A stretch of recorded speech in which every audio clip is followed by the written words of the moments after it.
I'm gonna ask that you suit up and that you join with me.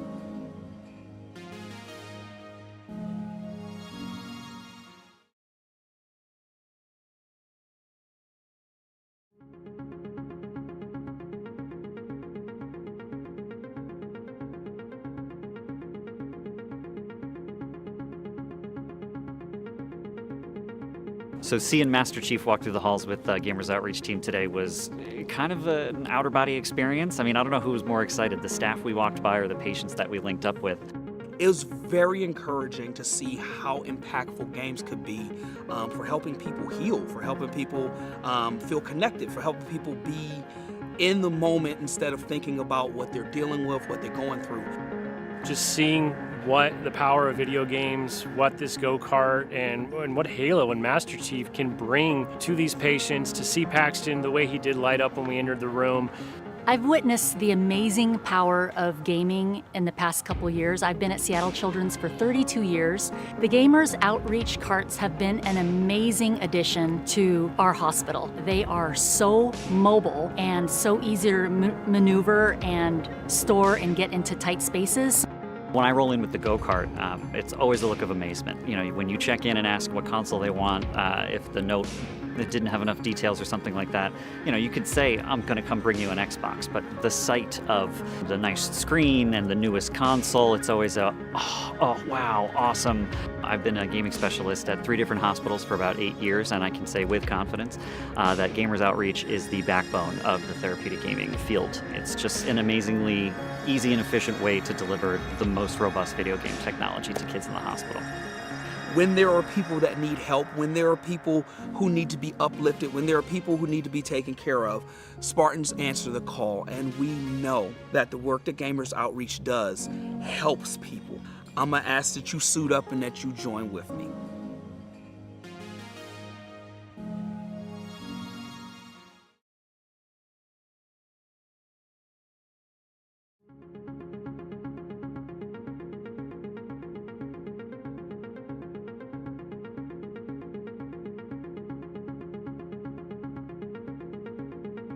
So seeing Master Chief walk through the halls with Gamers Outreach team today was kind of an outer body experience. I mean, I don't know who was more excited, the staff we walked by or the patients that we linked up with. It was very encouraging to see how impactful games could be for helping people heal, for helping people feel connected, for helping people be in the moment instead of thinking about what they're dealing with, what they're going through. Just seeing what the power of video games, what this go-kart, and what Halo and Master Chief can bring to these patients, to see Paxton the way he did light up when we entered the room. I've witnessed the amazing power of gaming in the past couple years. I've been at Seattle Children's for 32 years. The Gamers Outreach carts have been an amazing addition to our hospital. They are so mobile and so easy to maneuver and store and get into tight spaces. When I roll in with the go-kart, it's always a look of amazement. You know, when you check in and ask what console they want, if the note that didn't have enough details or something like that, you know, you could say, I'm gonna come bring you an Xbox, but the sight of the nice screen and the newest console, it's always a, oh wow, awesome. I've been a gaming specialist at 3 different hospitals for about 8 years, and I can say with confidence that Gamers Outreach is the backbone of the therapeutic gaming field. It's just an amazingly easy and efficient way to deliver the most robust video game technology to kids in the hospital. When there are people that need help, when there are people who need to be uplifted, when there are people who need to be taken care of, Spartans answer the call, and we know that the work that Gamers Outreach does helps people. I'm gonna ask that you suit up and that you join with me.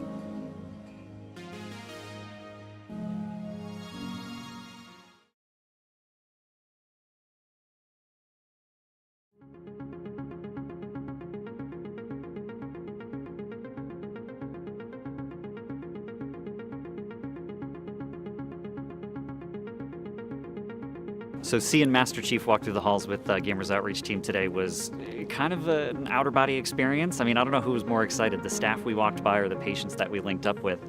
It was very encouraging to see how impactful games could be for helping people heal, for helping people feel connected, for helping people be in the moment instead of thinking about what they're dealing with, what they're going through. Just seeing what the power of video games, what this go-kart, and what Halo and Master Chief can bring to these patients, to see Paxton the way he did light up when we entered the room.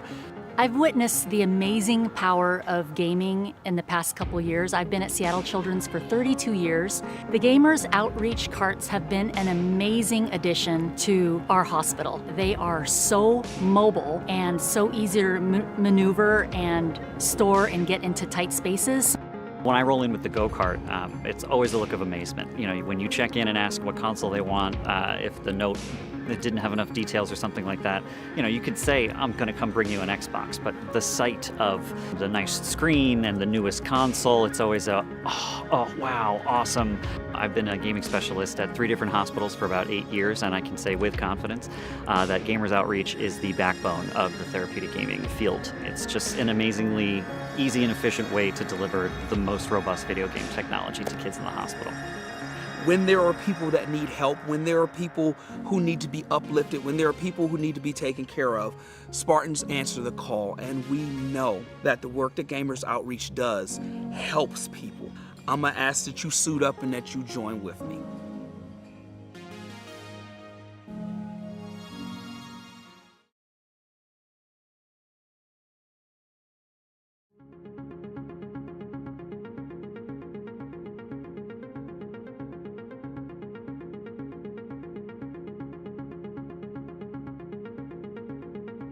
So seeing Master Chief walk through the halls with Gamers Outreach team today was kind of an outer body experience. I mean, I don't know who was more excited, the staff we walked by or the patients that we linked up with. It was very encouraging to see how impactful games could be for helping people heal, for helping people feel connected, for helping people be in the moment instead of thinking about what they're dealing with, what they're going through. Just seeing what the power of video games, what this go-kart, and what Halo and Master Chief can bring to these patients, to see Paxton the way he did light up when we entered the room. I've witnessed the amazing power of gaming in the past couple years. I've been at Seattle Children's for 32 years. The Gamers Outreach carts have been an amazing addition to our hospital. They are so mobile and so easy to maneuver and store and get into tight spaces. When I roll in with the go-kart, it's always a look of amazement. You know, when you check in and ask what console they want, if the note that didn't have enough details or something like that, you know, you could say, I'm going to come bring you an Xbox, but the sight of the nice screen and the newest console, it's always a, oh wow, awesome. I've been a gaming specialist at 3 different hospitals for about 8 years, and I can say with confidence that Gamers Outreach is the backbone of the therapeutic gaming field. It's just an amazingly easy and efficient way to deliver the most robust video game technology to kids in the hospital. When there are people that need help, when there are people who need to be uplifted, when there are people who need to be taken care of, Spartans answer the call, and we know that the work that Gamers Outreach does helps people. I'm gonna ask that you suit up and that you join with me.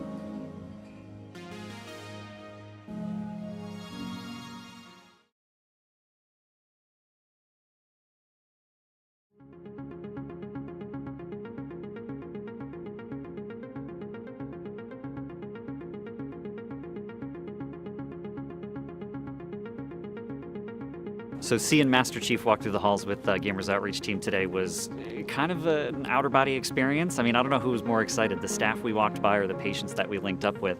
It was very encouraging to see how impactful games could be for helping people heal, for helping people feel connected, for helping people be in the moment instead of thinking about what they're dealing with, what they're going through.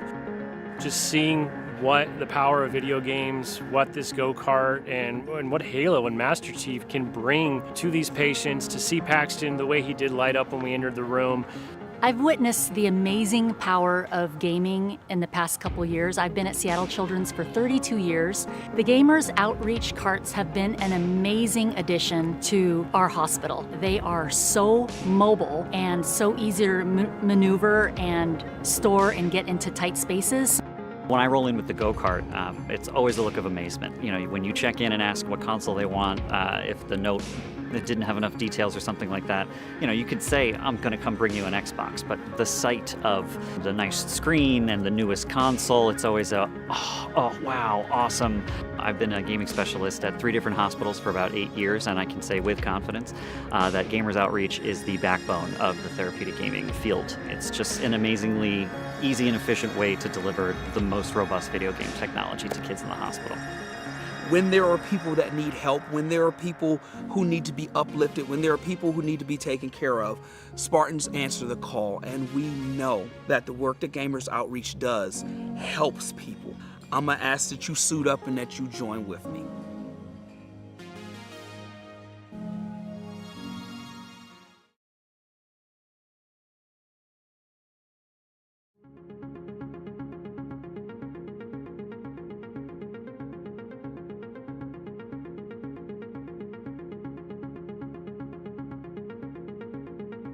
So seeing Master Chief walk through the halls with Gamers Outreach team today was kind of an outer body experience. I mean, I don't know who was more excited, the staff we walked by or the patients that we linked up with. It was very encouraging to see how impactful games could be for helping people heal, for helping people feel connected, for helping people be in the moment instead of thinking about what they're dealing with, what they're going through. Just seeing what the power of video games, what this go-kart, and what Halo and Master Chief can bring to these patients, to see Paxton the way he did light up when we entered the room. I've witnessed the amazing power of gaming in the past couple years. I've been at Seattle Children's for 32 years. The Gamers Outreach carts have been an amazing addition to our hospital. They are so mobile and so easy to maneuver and store and get into tight spaces. When I roll in with the go-kart, it's always a look of amazement. When you check in and ask what console they want, if the note that didn't have enough details or something like that, you could say, I'm going to come bring you an Xbox. But the sight of the nice screen and the newest console, it's always oh, wow, awesome. I've been a gaming specialist at 3 different hospitals for about 8 years, and I can say with confidence that Gamers Outreach is the backbone of the therapeutic gaming field. It's just an amazingly easy and efficient way to deliver the most robust video game technology to kids in the hospital. When there are people that need help, when there are people who need to be uplifted, when there are people who need to be taken care of, Spartans answer the call, and we know that the work that Gamers Outreach does helps people. I'm gonna ask that you suit up and that you join with me.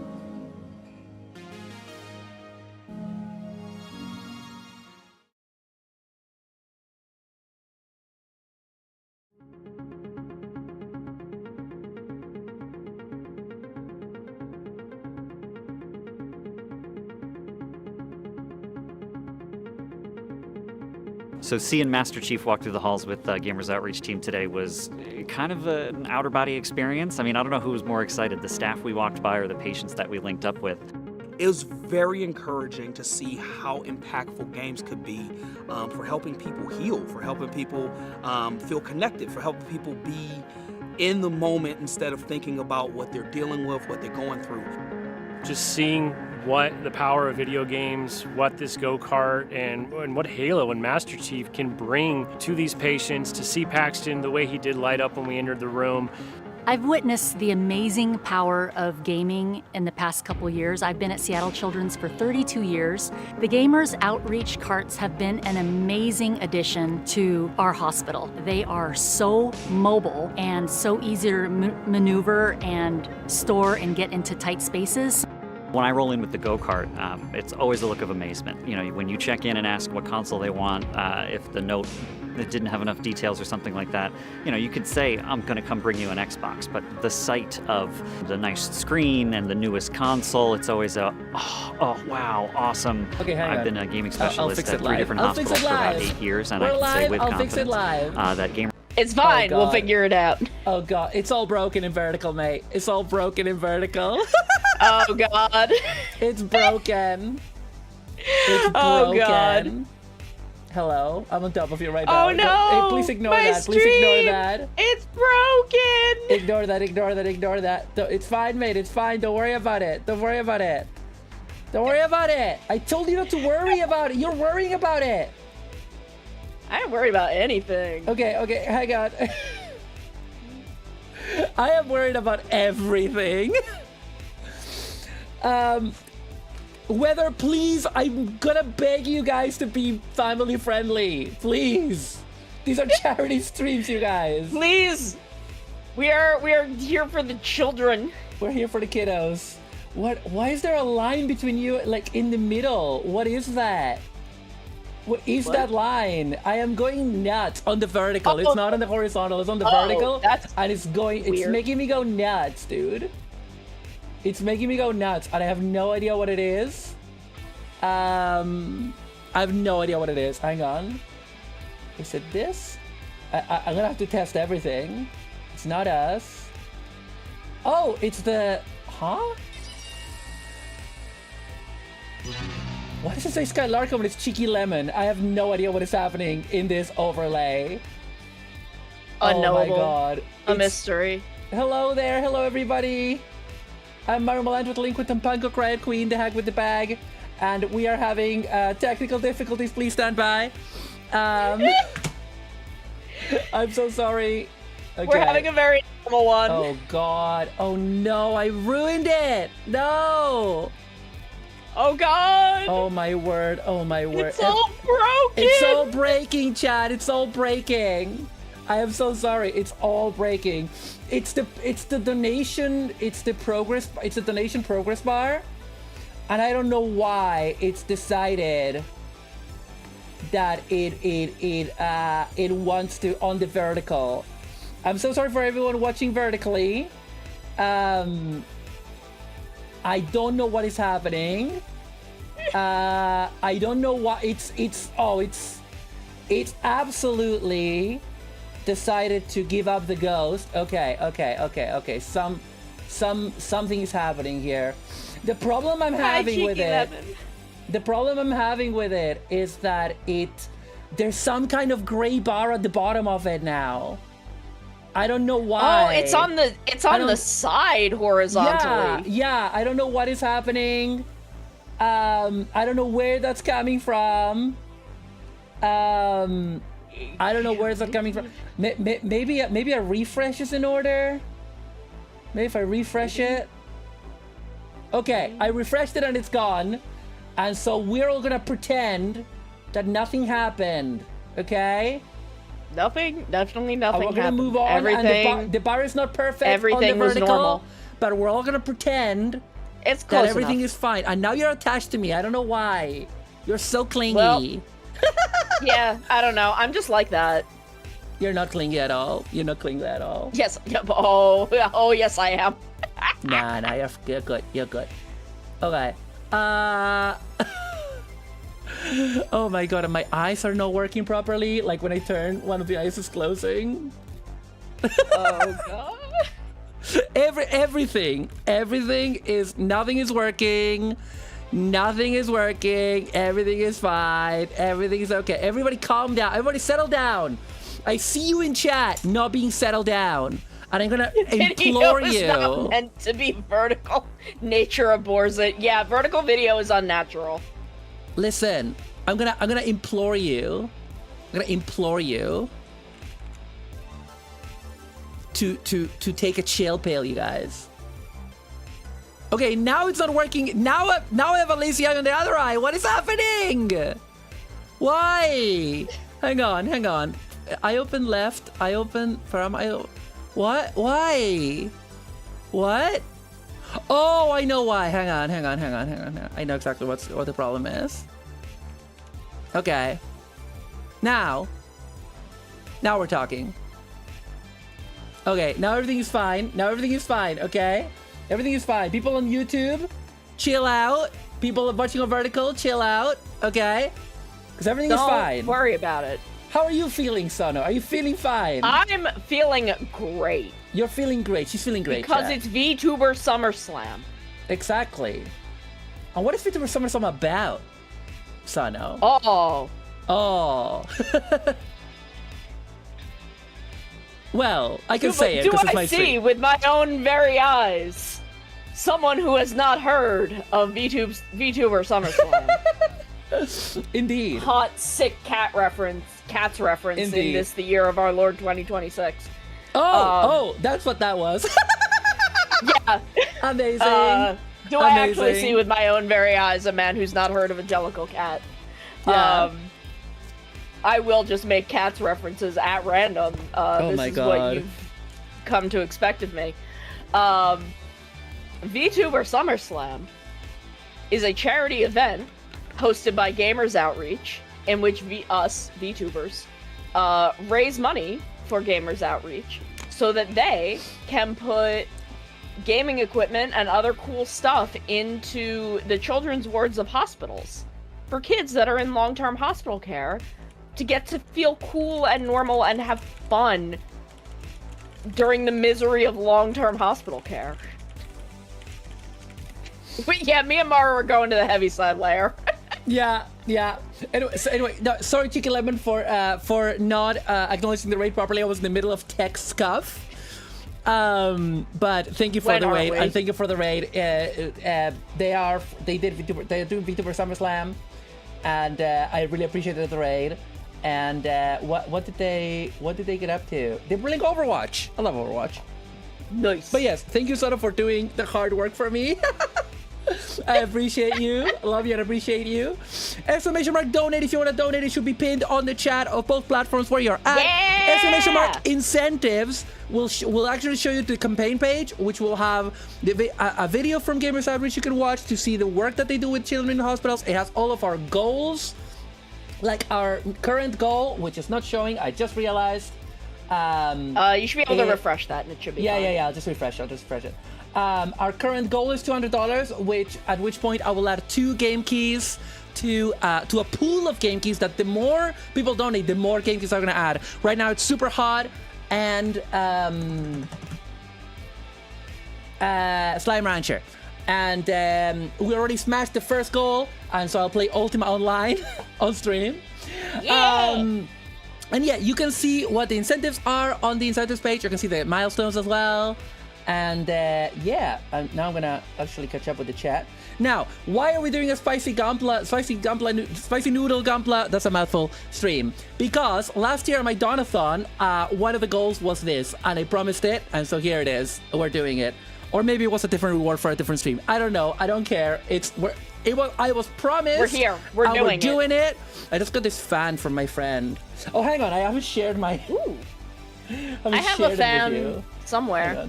I have Sonoe's fan from Don Brothers somewhere on my desk. Sorry, Sono. There you go. I am now sharing the webcam with you. That should work. Yeah. I got this fan from a friend yesterday as a thanks for looking after her plants while she was away. Aw, it's so cute. It's cute, isn't it? What else have we got? Oh yeah, also she also gave me this. Because circa 2015, I really liked the poop emoji, and she's never let that go. Oh She's my never God. let that go. That's I also so have funny. I also have right here. I bought this from a Vinted for like very little money. A fake Lego Lionel Messi. I bought this for like 5 quid. Yeah, but it's like perfect. It actually says Messi on the back. It's really well done. Oh my God, Yeah, that's 'cause so we're cute. Yeah, because with a little ball, you know, a little jersey.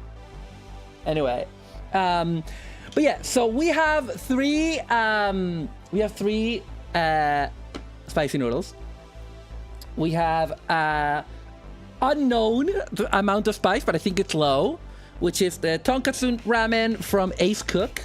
We have the non-Shin Red Super Spicy, which should be about 7,500 Scoville units. Then we have the famous Buldak ×2 Spicy. I'm not gonna eat all the noodles, but I will definitely try all of these. And the concept for the stream is that I'm gonna kind of do a bit of a speed build, and it'll be like level 1, easy mode. It's a Haro kit. It's a Gundam-based one. I got it for Christmas from Pixie last year. Level 2, it's a slightly more complicated Haro kit that has like a little robot that it combines with. And level 3, which is harder and spiciest, is gonna be a full 30 minutes fantasy kit. It's a Rosen Knight. I'm sorry that the camera is so zoomed in, but that is the way we do it. I want some 30-minute fantasy kits so bad. They're good. I kind of wish that they I had need to pick some up. I kind of wish that they had girl bodies, but at the same time, if you want the girl body, you just get a 30-minute sisters, don't you? So Yeah. Yeah. Like, I would love to combine a Speed and a Tio with a 30-minute fantasy kit. Yeah. I'm also eating Dongwon sweet and spicy tteokbokki. Yeah. I put some extra gochujang in it to make it a little more spicy. I did put a slice of cheese on top of it. Very nice. Very I have evil. some crackers so I don't waste the sauce. Nice. So That I'm also sounds spicing perfect. it up, but I'm not building anything. She's spicing it up, chat. She's spicing it up. I am going to change the music. Put some good. Put some good. Where the fuck is this? Put some good. Just some good vibe music in it. Some good vibe music in it. Yeah, you know what I discovered, Sano? I think I have discovered my favorite retro music sound. And it is, and it is, hang on a second, need to put that down there. It is, FM Town, have you heard about the FM Town Smarty? No. So it was a Japanese computer, popular in like late 80s, early 90s. And it had a lot of, like, it had ports of like a lot of major games, Outrun, Wing Commander. That's how I know it. That's literally how I found out about it. But the sound chip for it is it's so nostalgic. It's so nostalgic. And now YouTube is betraying me right now because it's okay. Are you gonna let me, or YouTube is being a butt, all right? YouTube's being a butt. What is new? You're asking. Yeah. Okay. Come. Ah, that's too loud. Can you pause it? What I hate the most about modern browsers is they're so demanding on memory that like you click on something. Oh God, yeah. And it's blasting the audio at you, and before they actually respond to pause it. You know, it's dreadful. It's a dreadful situation. Truly horrific. In any case, I was not actually gonna put on. I was not gonna put on FM Towns. Just something I wanted to mention. Okay, come on, please load this, please. I'm begging. Oh God. Ah, why is it so loud? Stop it! I'm gonna put on my Mario 64 No! playlist. No! I tried to stop it. It's too loud. Where? Oh my God. Because, I tried to click it to stop it, and then it wouldn't. And then I clicked it again, so it considered it 2 clicks. Oh God, yeah. And I craved death. Essentially. Yeah. Essentially, I craved death. You know? As we This all is a know, disaster. my It is a heart disaster. belongs to the N64 sound font. Oh, of course. Absolutely. Based choice for a sound font. Absolutely based choice for a sound font. I mean, it is fantastic. Y'all just wait 3 weeks, 2-3 weeks until I commit some crimes with it. Okay. So now, with all due respect, I'm not gonna share this music with you, because if I also try to share this music with you at the same time as the camera, I think I would die. I think my very good computer would die.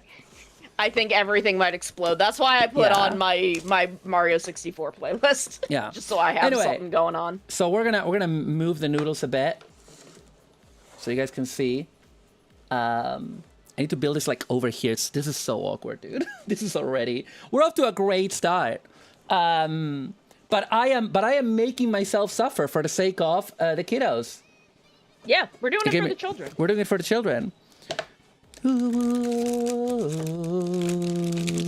Sailor Moon. I'm literally just gonna build this with like nippers and a hobby knife. Nice. You know what I mean? We're gonna go super. We're gonna go totally, Mondo Gecko on this. What do I mean by that? I don't know. I don't read books. Don't worry about it. Don't worry about it. I'm gonna replace the blade on my hobby knife. What was I gonna talk to you about? So Sano, I was talking to you about this before stream, but I need to tell my chat about this. I need to tell my chat about the best damn sandwich I've ever made. Wait, hang on a second. How does this work? If I wait. But then how do I put the spare blades in there? Okay, so basically, I watched this YouTube channel. I don't know if you know it, Lionfeld or something like that. They are these two Italian boys that are musicians. I think it's Lionfeld. They're very, very popular. And they, I don't know them, but I will have to check them out. Their viral videos are usually YouTube shorts where someone makes Italian food, and they will say approved or not approved. Is their main thing, and they're very funny. It's usually stuff like, oh, you know, they break the pasta when they put it in the pot. Okay, already not approved, kind of thing. You kill them. Yeah. They also do a funny thing where, like, the more people do stuff that is not correct for Italian food, they start bringing out like a crucifix and stuff. They're like, oh, mamma mia. They're also very good musicians as well. And I got recommended this video from last year where they were like, yeah, I have shown you these men. They're good boys. They're nice boys. And they, and I saw a video from last year. Wait, hang on a second. Did I just take out hang on. Which one of this one is the old one? Oh, that's the old one. Okay. This one's kind of dirty as well. And it was a video of them making like the quote-unquote perfect summer sandwich. And let me tell you, they ain't messing about. They ain't messing about, Mason. Because I went to the gym and I went to Lidl. So I just needed to unlock this bit of the box so that I could put my used plate there. Yeah. And I made it, and it was incredible. So you get a focaccia. You need a focaccia bread, which they got in Lidl. And then you get some sliced tomato, sliced mozzarella di bufala, or any kind of like proper mozzarella that comes like in a ball. You know what I mean? A ball of mozzarella, and you chop that up in slices, and you add that. And ow, that's fine. I'm fine. I'm okay. It's sharp. It's what it should be. And you add that. Then you add a spritzing of olive oil, okay? And then you add some prosciutto, so raw ham prosciutto crudo. And then they don't recommend any leaves or anything, but I wanted leaves because I am an old woman, and if I don't eat leaves, then I will die. So I added some like baby spinach. And then on top, like a little bit on the top bread, a little bit of green pesto. Spectacular. I had this exact sandwich from like a really traditional Italian deli once. Oh. And it is, in fact, the best sandwich I've ever eaten in my life. It's really good. And what I was saying to you earlier is that what I loved about it is that, you know, when I eat at night, like a lot of my like takeout sandwiches are from like, you know, Subway. Yeah. And when you eat this sandwich, the brilliant thing about it, I'm actually bleeding. Oh dear. I didn't realize I was actually bleeding. Give me a second. I'm actually bleeding. I'm sorry. I'm gonna get I need to get a bandage. People probably can't hear the music because it's too low. Hang on. There you go.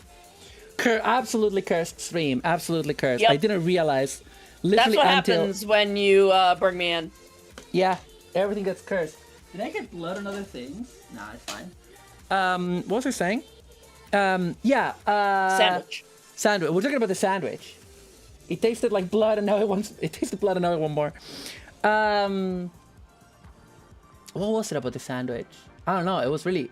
Oh, no. What I was going to say about it is that what I loved about it is that, like, it felt like a lot of Italian food, like a lot of good Italian food, not all Italian food, but a lot of it is like... I'm not going to tell you it's the super healthiest thing in the world, but it is like... When you eat it, you don't feel that kind of bloat that you feel when you eat, like, fried foods or whatever, you know? Yeah. You know? And it's really good. Yeah, Why are my eyes closing when I rotate? I did have this exact sandwich from like an Italian deli once, and it was the best sandwich I'd ever eaten in my life. And like, I'm not normally a ham girly. I've because of this sandwich, I've opened my heart to prosciutto. But like deli ham is wet in a way that I don't like. I don't like wet, smooth deli ham. But prosciutto's different. That's different. Yeah. But I was like, that sounds... But like, my friend recommended this sandwich to me, and I'm like, it does sound really good. Because I do love tomato and mozzarella. And basil. And focaccia. And I'm like, you know, I can open... I like bacon. I can open my heart I'm definitely going to need a bandage on this. I thought I wasn't going to because it wasn't bleeding that much, but it keeps... It's just a tiny bit. I'll be right back. Can you vamp for a bit? Yeah, I'm gonna keep talking about this sandwich. So my friend recommended this sandwich to me, because the place had just opened. And so she recommended it to me. And I'm like, you know, I can open my heart to prosciutto. So I'm like, okay, I'm gonna get this sandwich. And it was, in fact, the best sandwich I have ever eaten in my life. I've been chasing this sandwich forever. And now I have the folks who are in our overlap may know about this. I have a 233-year-old sourdough starter who I have named Nona. And as soon as I figure out how to properly, like, do a sourdough rise and, like, bulk ferment and all of that, I am gonna make a focaccia with this sourdough starter, and I am gonna try to recreate this sandwich again with my heirloom sourdough starter. Her name is Nona. She lives in my fridge currently. I don't think I'm taking care of her properly, but we're working on it. We're figuring it out. I'm learning. Yeah, she's old. She's old, but that's okay. She's just an old Italian lady. And she lives in my refrigerator. So, you know, sometimes it just be like that. Sometimes you just have an old Italian woman living in your refrigerator. Yeah. I'm back. Exactly. I'm back. I've returned. Yay! I've returned. Okay. It's been bandaged. I am safe. Right. So, let me have a look. All right. Oh, no. Ah! Everything is scuff. Everything computer. Everyone transgender. There you go. Yeah! Yeah! Gender? I don't even know her. I didn't know her.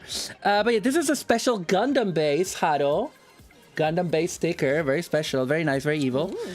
And so we're going to build it. I've built like 3 of this Hado model before. But, you know, Gundam base. Let's go. Let's do it. Would you believe I've never built a Haro? Yeah, I mean, they're not like... They released like a lot of them during the original run of Build Fighters. Then they released some during Build Fighters Build Divers. But then, like, yeah, there's not really... they used to be much more common. Just like the... they used to do the petite guys. You know, the little bears. The little bears. Yeah. I did the Black Cat petite guy. Yeah, they're very cute. I have... the only one that I could get my hands on is... I'm looking at it. My one came with a sign. Because they did ones for all the protagonists of Gundam 00. Oh, yeah. And they had signs that it's like their kind of probably their most famous quote. And on one side it's in Japanese and on the other in English. But this one, mine fell from the shelf and the sign broke. But I mean, I have it. I could fix it, but I haven't bothered. But yeah, so the Haro in the mech suit is on the docket for today. But before I start building, son, hang on. I'm sorry. Oh, are we going in? Messi needs to be in frame at all times. I'm sorry, I don't make the rules. I'm Argentinian. Let me drink some water. All right, chat. I'm gonna go in. Let's do it. I'm gonna go in. Ooh, this is moist. I'm gonna ignore that Ruby because I like you. You don't talk like that about the best football player in history, which I mean happens to be Argentinian. You know, what an unfortunate coincidence for everybody else.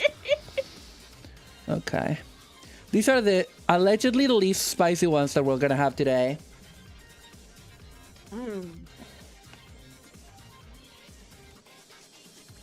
These are gonna be the least spicy ones, as far as I can ascertain. I couldn't find Scoville units for these ones.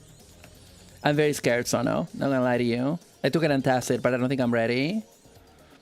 Should I have a milk glass standing by? Do you think? I don't know about this one, but definitely with the 2 times. Okay. All right. My other problem is that this is also very hot, as in warm, and you know, we're having a heat wave here in the U of K. Yeah. And which is why the fan is on and hitting. it stays on.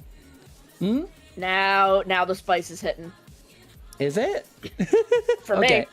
me. Okay. I Bottoms up, ate chat. some of my rice cake. Okay, I'm gonna do it. Do you like my... I bought these chopsticks. I got 2 pairs. I got one from you, one for Pixie last time. Oh, that I they're was cute. buying stuff. Yeah, I like them. Mine are a bit more purple. Hers are a bit more like pink. I have Kiva and I want to say Geki Ranger chopsticks. Nice. Okay, here we go.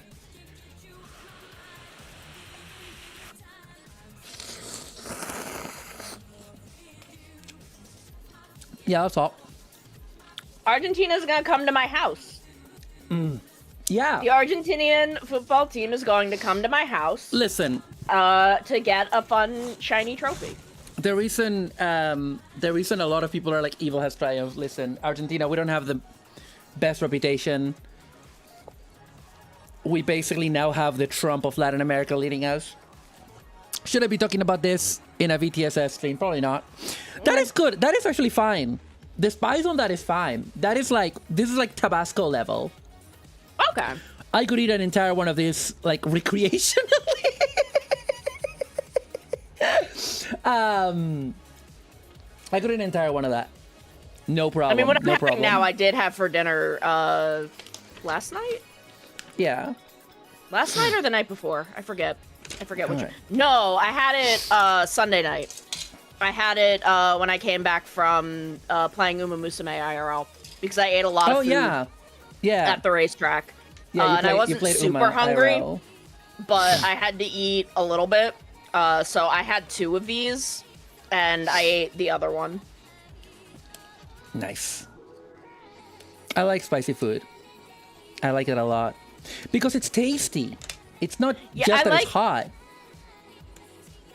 I like spicy food, but I have problems with, like, spicy cup ramen because it does just taste like chili powder dissolved in water to me. Oh, yeah. Yeah, that doesn't sound good.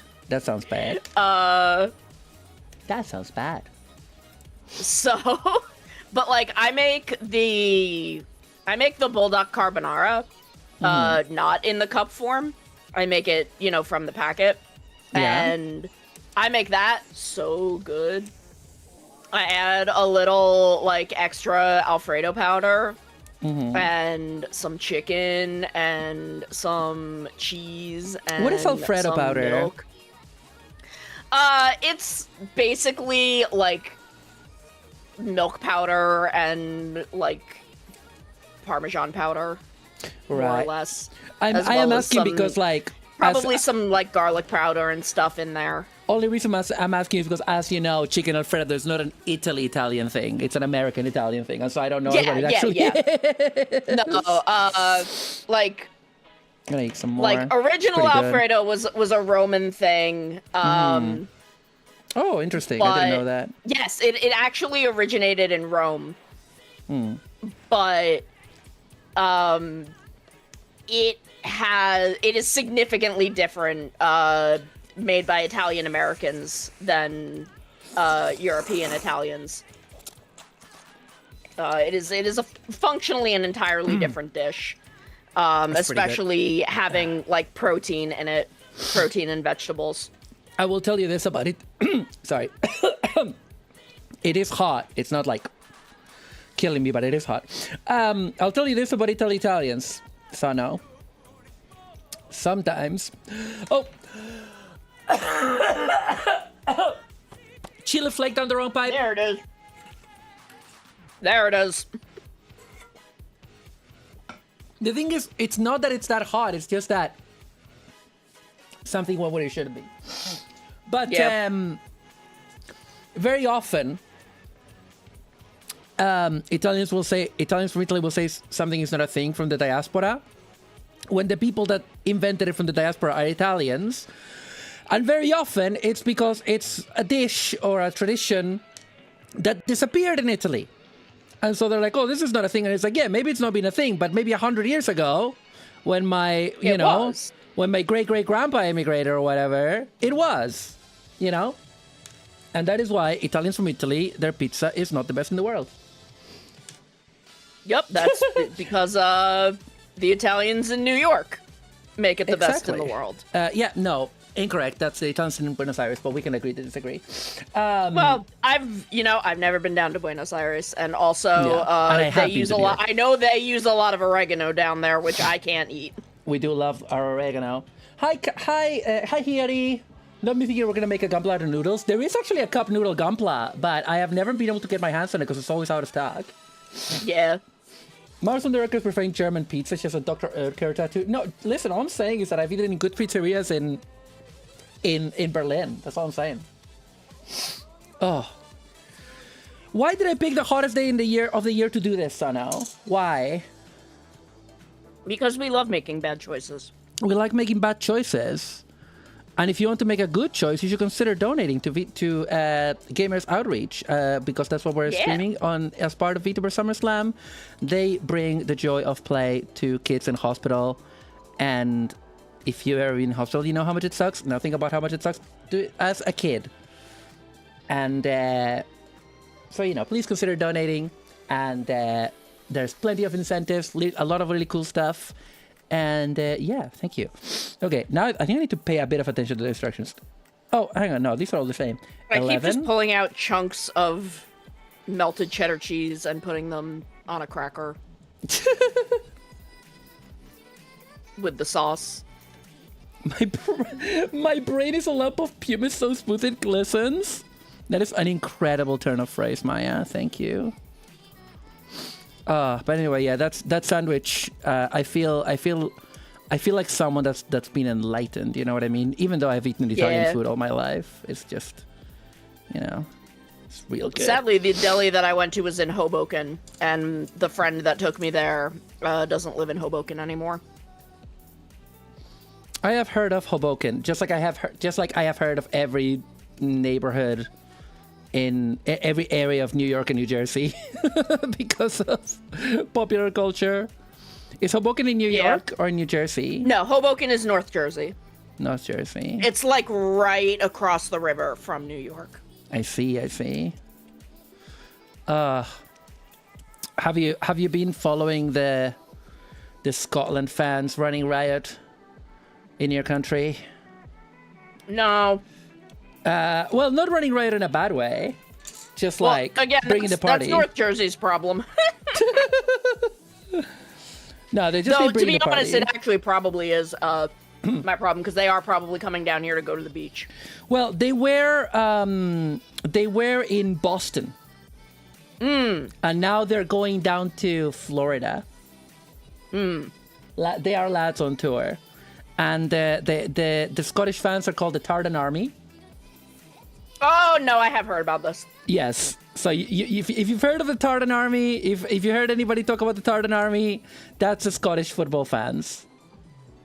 I have heard about this. Yeah. And it's literally like families, you know what I mean? It is. Hi, Deep House Mouse. Hey, Mousy! How goes it? What is welcome. We are vibing. Chilling. Should I put the stickers? What color is this meant to be? The ice meant to be? They're meant to be yellow. I'm not gonna put stickers on yellow stickers on yellow plastic. Are you kidding me? They are drinking the US dry of all their good beer because they're not gonna drink any. They're not gonna the Scottish are not gonna show up to America and drink Pabst. You know what I mean? Yeah. Good Lord, they're not gonna pick up a Miller Lite. No. No. Quite frankly, we don't even want Miller Lite. Yeah. And they've been putting cones on statues. Have you heard about this? Have you heard about the statue thing? So the reason for that, that's specifically a Glasgow thing. And there's a tradition here in Glasgow, doxing myself as if I don't do it every stream. What? It's a big city. They can't find you. It's a big city. It's one of the biggest cities in the UK. They can't find me. And there's a statue here of oh gosh, what's his name? Battle of Trafalgar guy, Nelson, Admiral Nelson, right? There's an equestrian statue, him on horseback. I think it's Nelson. Anyway, it doesn't matter. Who cares? Some old hero of the British Empire. And it's right in front of the Gallery of Modern Art. And at some point, like the thing people forget about Glasgow is that Glasgow is a very working class city. It's a city of like people where there were factories and shipyards and all that. But it's always been also like an art city. It has like a big, it has like a very big like art community, art scene. And sorry, one moment. And because of that, there's a lot of creativity around. And it's a Duke of Wellington. I don't know. It's one of those guys. Who cares about British history? Legitimately. But anyway. Who cares about a guy they make a statue of riding a horse? Exactly. But a tradition started at some point. I need to look into when it started, of putting a traffic cone on his head. And it became a symbol of Glasgow, of like the cheekiness, the creativity, the ingenuity, right? Yeah. Just a little cheeky little thing. And it's also kind of a tradition that if you're like an able person and you go past the statue at night and there isn't the cone is not on there, you climb up and you put it back on there. You know what I mean? I've had friends that have done that. I have never done it because I follow the law. I respect the law. Yeah, you definitely do that. I definitely do that. And they tried I've been putting everything. crackers in the sauce of this, and it is getting to me. They tried everything, Sono. They tried put like the plinth that it's on. They tried to make it higher. They tried to put spikes in certain points of the statue. They tried everything. Nothing. So I have never seen that statue without the cone, Sono. Never, ever. Like my friend that did it, my friend that climbed to change it, it literally got a big gash across their ribs because of one of those spikes. Oh my god. Yeah, but they still did it. They still put the cone back up. The mission was still accomplished. And so because of that, the Scottish are going around America putting cones on every statue as a sign, as a show of respect. Oh. I am the world's most outlaw. Yeah, the Duke of Wellington was Irish, but he was, you know. Excuse me. I'm fine. Are you okay? Are you okay? Will you live? I'm fine. I'm fine. I'm not even dead. Oh, she's not even dead, chat. Okay, I don't know how much more of this I should eat. Should I try to eat all of it? Because I'm not gonna finish the others. I know that much. Maybe. It's really nice. It's really tasty. These are not cheap. Cheapo. I mean, they're cheap. They're cheap, but they're not like cheapo. They're like, I got them special for this. I got them when I got all this stuff for Milkstream, which was a moment in history that will never be repeated.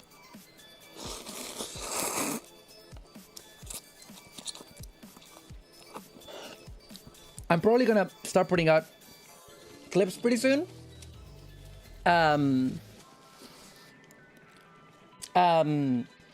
Or via completely intended implications. I don't get it, but I don't know if there's something that we can talk about. I should not explain it during a charity stream. You can explain it to me later. In DMs. Privately. But Oh no, my what I was god, gonna s- it's also related to something else I need to tell you privately in DMs that I learned about while playing Uma Musume IRL with my dad and his wife. You should write notes about it so you don't forget. I should. Yeah. Those ones are great. I just wish that it wasn't like a hot day. Yeah. But yeah, so where was I? What was I talking about? Who cares?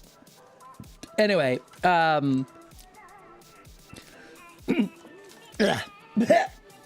these noodles taste really good. Wait, it's the 9s on the sides and the 10 on the top. Okay. At any rate, Sano, hi. Woo, spicy. Combs and statues. I was starting a whole other story, and now I've forgotten what it was.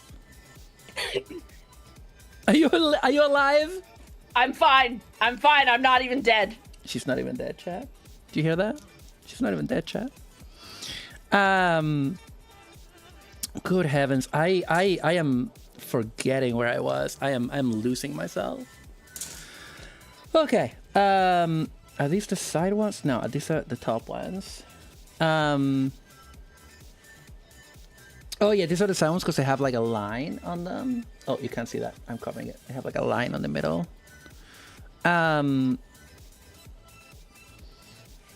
yeah, it's been interesting. I was asking my friends who live in America, who used to live in Glasgow. I was like, why do they play so much music in the stadium during the World Cup?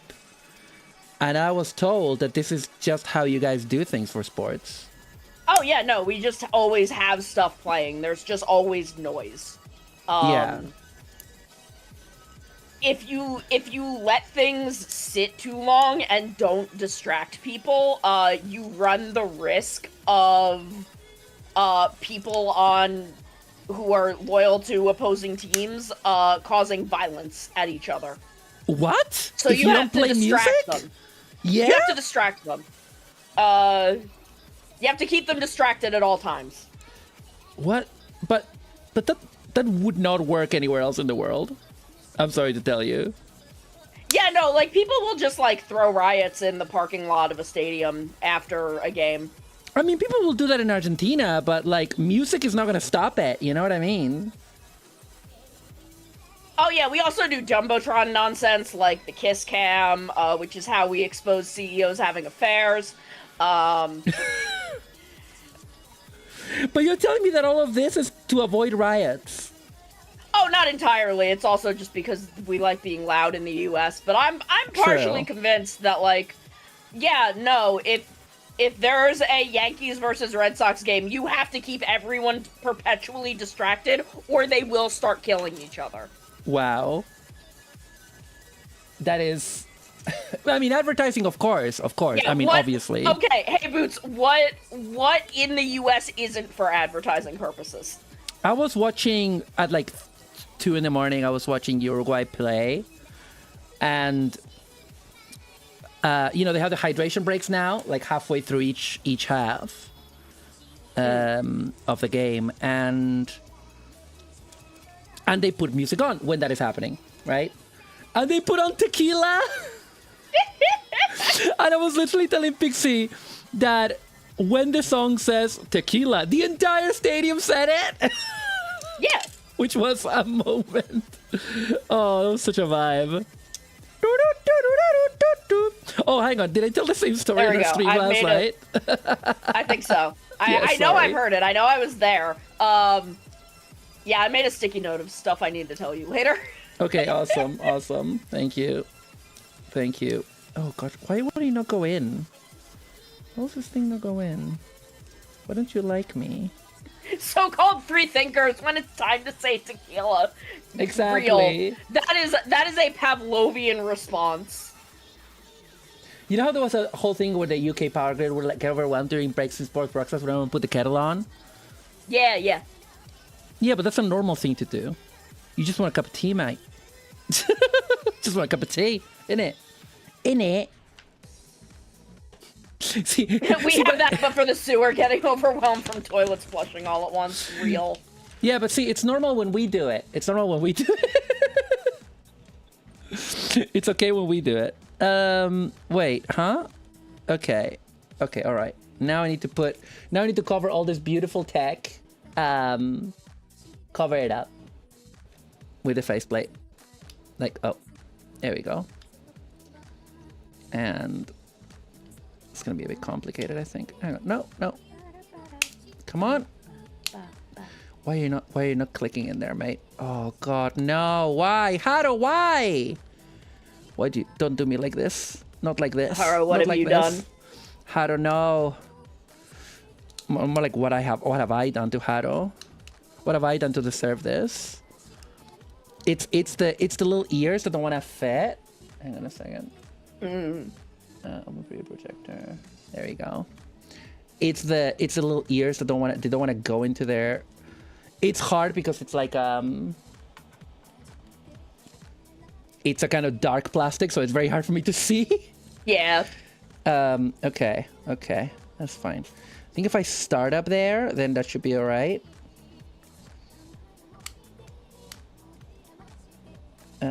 Maybe. This is a Gunpla for children. Come on, Maru. You've built a million of these. Oh my God, why? I'm being... Oh, it's making a meal out of me, Sano. What the hell? Okay. Why did you do that? Why'd you do that? Okay, okay, hang on. Okay, I got it. And then I put that up there. It was making a meal out of me, Sano. It was eating me. Oh my word. Why do you not want to go in? What have I done to deserve this? Gunpla for children. Gunpla for children. Yeah. Oh, I think it's this way, maybe. Oh, there we go. Okay. And now, for it to be closed, I need to get these guys. Yeah, these guys. Anyway. Wow. Oh no, what I was gonna say is that like I'm gonna put out the clips for VTuber SummerSlam first. Hopefully I'll schedule some today so that they come out during SummerSlam to promote it. Yeah. And then we can, and then others are gonna, you know, clips for other streams can be scheduled for later. Come on, why am I struggling so much with this today? I haven't even had the spicy, you know, the proper spice. Yeah. Oh my word. Oh, so no. Oh, okay. And now I need to know where the Gunpla base sticker goes. Oh, it goes like, it's like a face sticker. Okay. Wait, is it the big one or the small one? Which one is it? Follow your heart. It says the small one. Then where does the big one go? Maybe the small one in front and the big one in back. But yeah, here we have a Haru. Very dark blue. Here we have the stickers. So we'll do the little one on the cheek and then the big one on the back. Yeet. And here's Messi, who is God. I named my soccer rabbit Pokemon after him. Soccer rabbit. I can't remember if I did that in Sword and Shield or Scarlet and Violet. I know it was one of them. Okay. Let me give you your little sticker. There you go, mate. There it is. I don't know why I'm saying this as if I can't check. You can check right now. I can literally just pick up my Switch. Yeah. I've been playing a lot of Mario Kart World. I've been unlocking all the costumes and the track characters. Nice. So now I've only got the guys that you get from Kamek left. Yeah, I need to properly lock in with that game, but you know, I was playing it a bit and then I locked in with Bravely Default and then I locked in with a million other games and now I'm at Bollocks Pit. Yeah. And it's like, I'm never gonna finish a game again, am I? Okay. I mean, I never finish games. Finish a game is petit bourgeois, is my opinion. You know? Yeah. I still never finished Tears of the Kingdom. Partially because it's just not as good as Breath of the Wild. Ooh, spicy. I mean, I think that's kind of the agreed, right? Yeah, like it's fine. Yeah, there he is. There he is. He's in Scarlet and Violet. He's level Nice. 100. Wow. I was using him a lot for a while. I was using him for EV training. I see. I know that's high level end game stuff, but I don't know what that means. It's you're trying to get certain stats higher based on like what the Pokemon's like skill set is. Yeah. And with the way and it's based on like what Pokemon you're fighting. So the way that experience share works is you can just use a high level Pokemon to like grind through, and the Pokemon that get the experience share also get the levels. Nice. The EV levels. So when I was doing like raid dens with chat, I would prep a lot of Pokemon for that, and I used Messi because he's really good to help me with EV training. Nice. Okay, this is shaping up to be a thing. Yeah. So I'm almost done Look with at the him first go. one. Yeah, look at him go. And like this. Okay. Yeah. And oh. And like that. And it comes with its little stand, which is nice because it's like a puzzle piece, and they literally do Yeah. connect. So Yeah. The petite guys have those also. yeah. And so it goes. Which way does it go? I think it literally goes like this. Okay. And the other one. And there it is. It's a little guy. Yeah. Hello. And then I removed that one in the bottom because then there you put this for the stand. And you put that there. And there you are. There you have a Haro. And you can put this little extra bit. I'm pretty sure, does it plug in back here? Yes, it plugs in into one of these little bits. Also, you can plug the arms in there if you want to put the arms away. You can plug them all back there. Oh, and also the arms can. Oh no, I think they can also. The arms can go back down here as well, like they peg in that, which is really nice. Yeah. So we did it. We did the first one. We did level 1 easy mode. I say easy mode because that's the least spicy ramen that we're gonna have. He can hang out with Messi. There you go. All He's right. round like a soccer ball, Yeah, exactly. like the football. Do you know they never made a soccer Haro that I know of? I don't That's think wild. they have. Yeah, it's wild, isn't it? Isn't it? I'm gonna drink some That's Lucozade. Not sponsored. I'm drinking water with Dubby Hydro. Not sponsoring Maru, but is sponsoring me.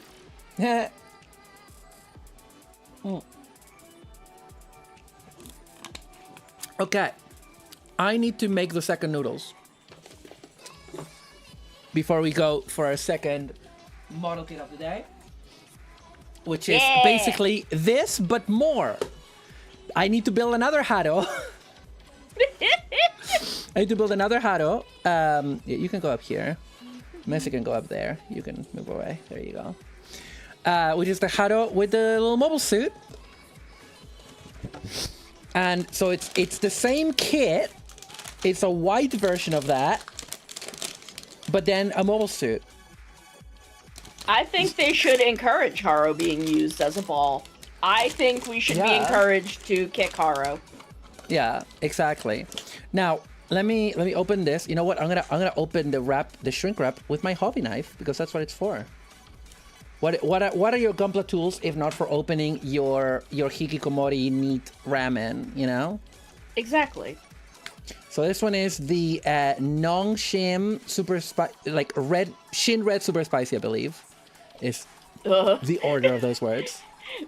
See, this is the point when you're hitting stuff that is beyond me because I can't handle Shin Black. Shin Black already too much for me. I don't know if this is hotter than Shin Black. Probably. I don't really know what the scale is. I know that it's less hot than Boldak times 2, which is coming. Oh, it's coming. And if you're enjoying the stream, please consider donating to Gamers Outreach, !donate. And okay, I will put the little unless it's like oil. If it's oil, I'll have to take it to the kitchen. Ooh, it has mushrooms. Nice. Okay. This is like an oily thing. Okay. So apparently, the normal Shin Red, you have the super spicy Shin Red. Yeah. The Shin Black is the same as Shin Red, but it also has a packet of, like, beef bouillon. Oh, I see. And that's what the difference is. So it's not a matter of spice. So this is, no. But you have the super spicy, which I do believe, makes it hotter. Yeah, my understanding is that this is like 7,500 Scoville units, and this is over 10,000. Is my understanding. Hang on. Let me check the instructions. Open lid halfway. Add seasoning powder. Pour boiling water. Close lid, wait 3 minutes. The classic. It'd be really funny if this is the same for me as that, and then turns out that that was super spicy.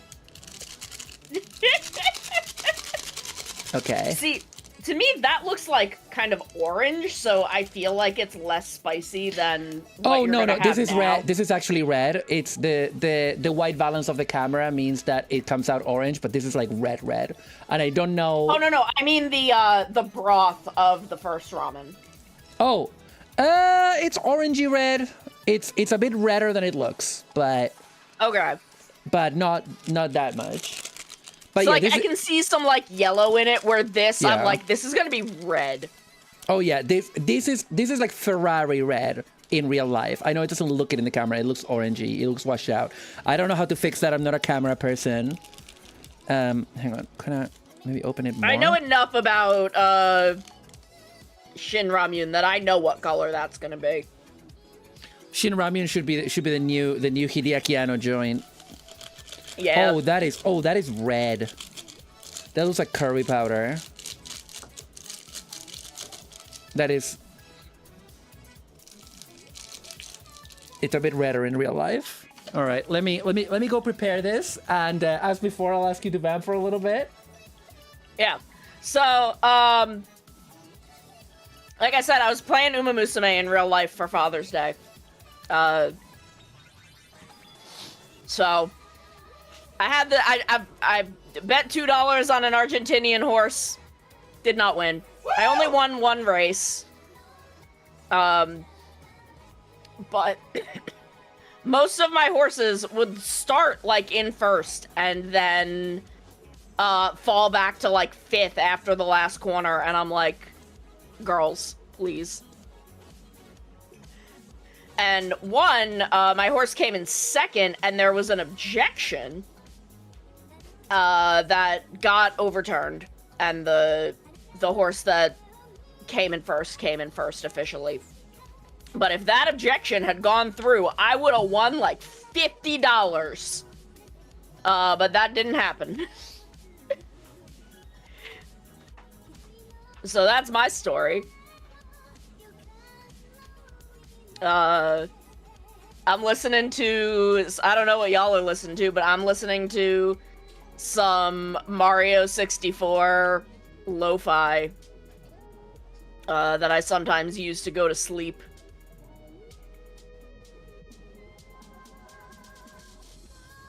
What else? I don't know. What's going on, guys? Gang? Y'all like my hat? Y'all like the hat that I put on? I put on a hat for this. I figured out how to put on hats.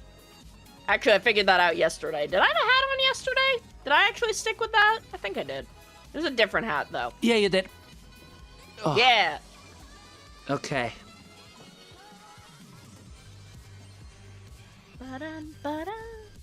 Right. Super Spicy is here. It smells intense. Yeah. It's gonna need a few minutes. Maya, they're coming from my hat, not from me. That's gonna take a few minutes. I'm back. Hello. Hello. As you can see, I brought the milk in my Doctor Who mug. You can't really see it's Doctor Who, but it's milk in a Doctor Who mug. Right. Now, okay. This is gonna take longer. It's longer and spicier. I'm a very smart person. Yeah. I am very smart. Hang on.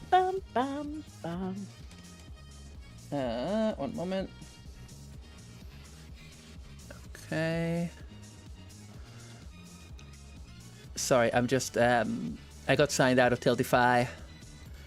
And I need to sign in to keep it's fine. I just need to sign in to keep track of donations on that. I know we haven't had any, but If someone gets us to 200, I will do a shot of the broth from oh my word. my spicy rice cakes. Incredible.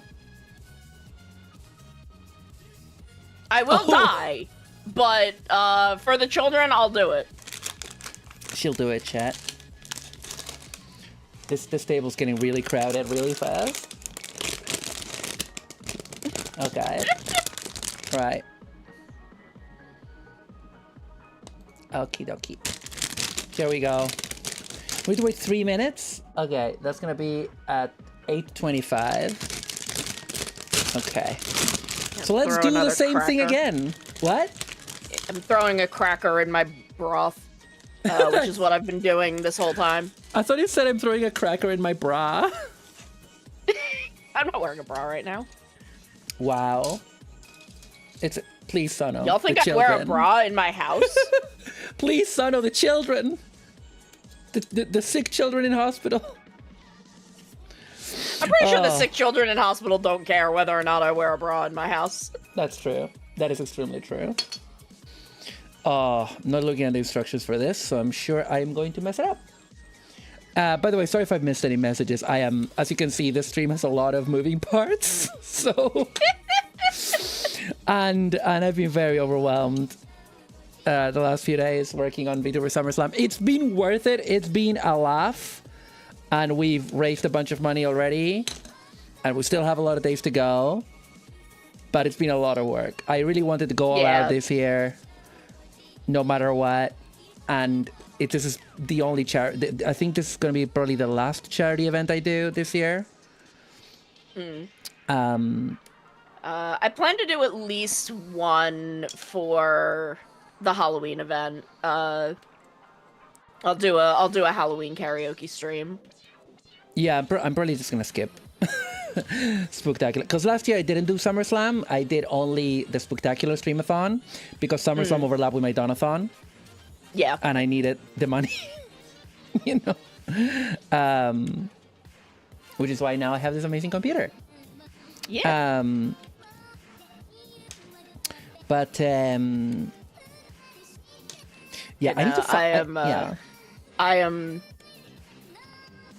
don't know if I want to take I don't know if I want to take a hiatus for like the second half of June, but I might just need to. Do you mean July? Because we are in the second half of June. Oh, July, yeah, is what I mean. I mix up June and July a lot because I'm a bimbo. I mean, it's easy. It's easy to do it. Words are. It's easy to mess it up. But yeah, I am taking next week completely off. Completely off. I say that I'm probably gonna end up working on off-stream stuff, but you know how it is. You know how it is. No, but, I have been doing so much. Yeah, you really have. Chad, you have no idea. Because a lot of it, because you haven't released anything yet. No. It's all prep. And It's all gonna prep be great. that no one's gonna see until the middle of July. Yeah. It's gonna be glorious. I think it's gonna be a lot of fun. And you've been working really hard on it. Yeah. It's gonna be great. And it's gonna give me a lot of room to build up for more stuff. Yeah. Wah. Wah. It's exciting. I've been managing to get back into the creativity of VTubing in a big way recently. Yeah. And like for example, Chad, my Wing Commander 4 article is coming out in a month. It's finished. Yeah. It's all done. It's just about like, because obviously the scheduling is basically up to Kurt, the editor, the lead editor and owner of Hardcore Gaming 101. So it's whenever it's good for him to schedule it. But yeah, the article is completely finished. The photos are in, the screenshots are in. That took me literally a week, so no. God.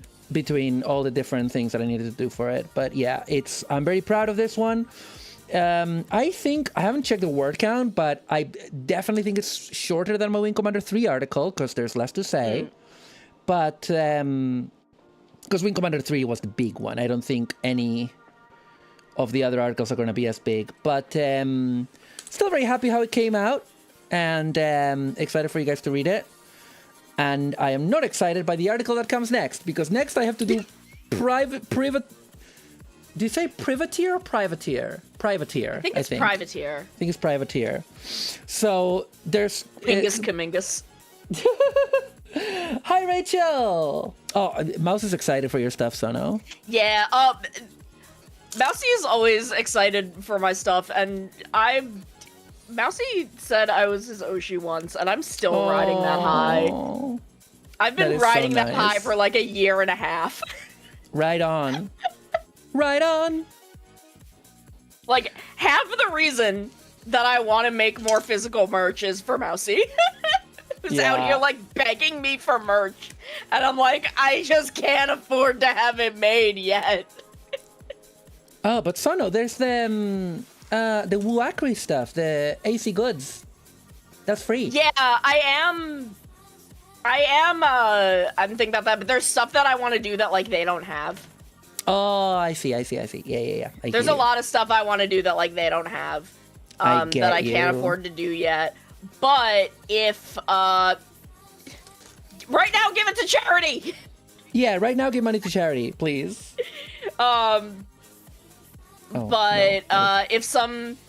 If a couple other things that are, like, a couple non-VTuber related things work out, my situation may become more stable and I may be able to finally invest in, like, merch in the future.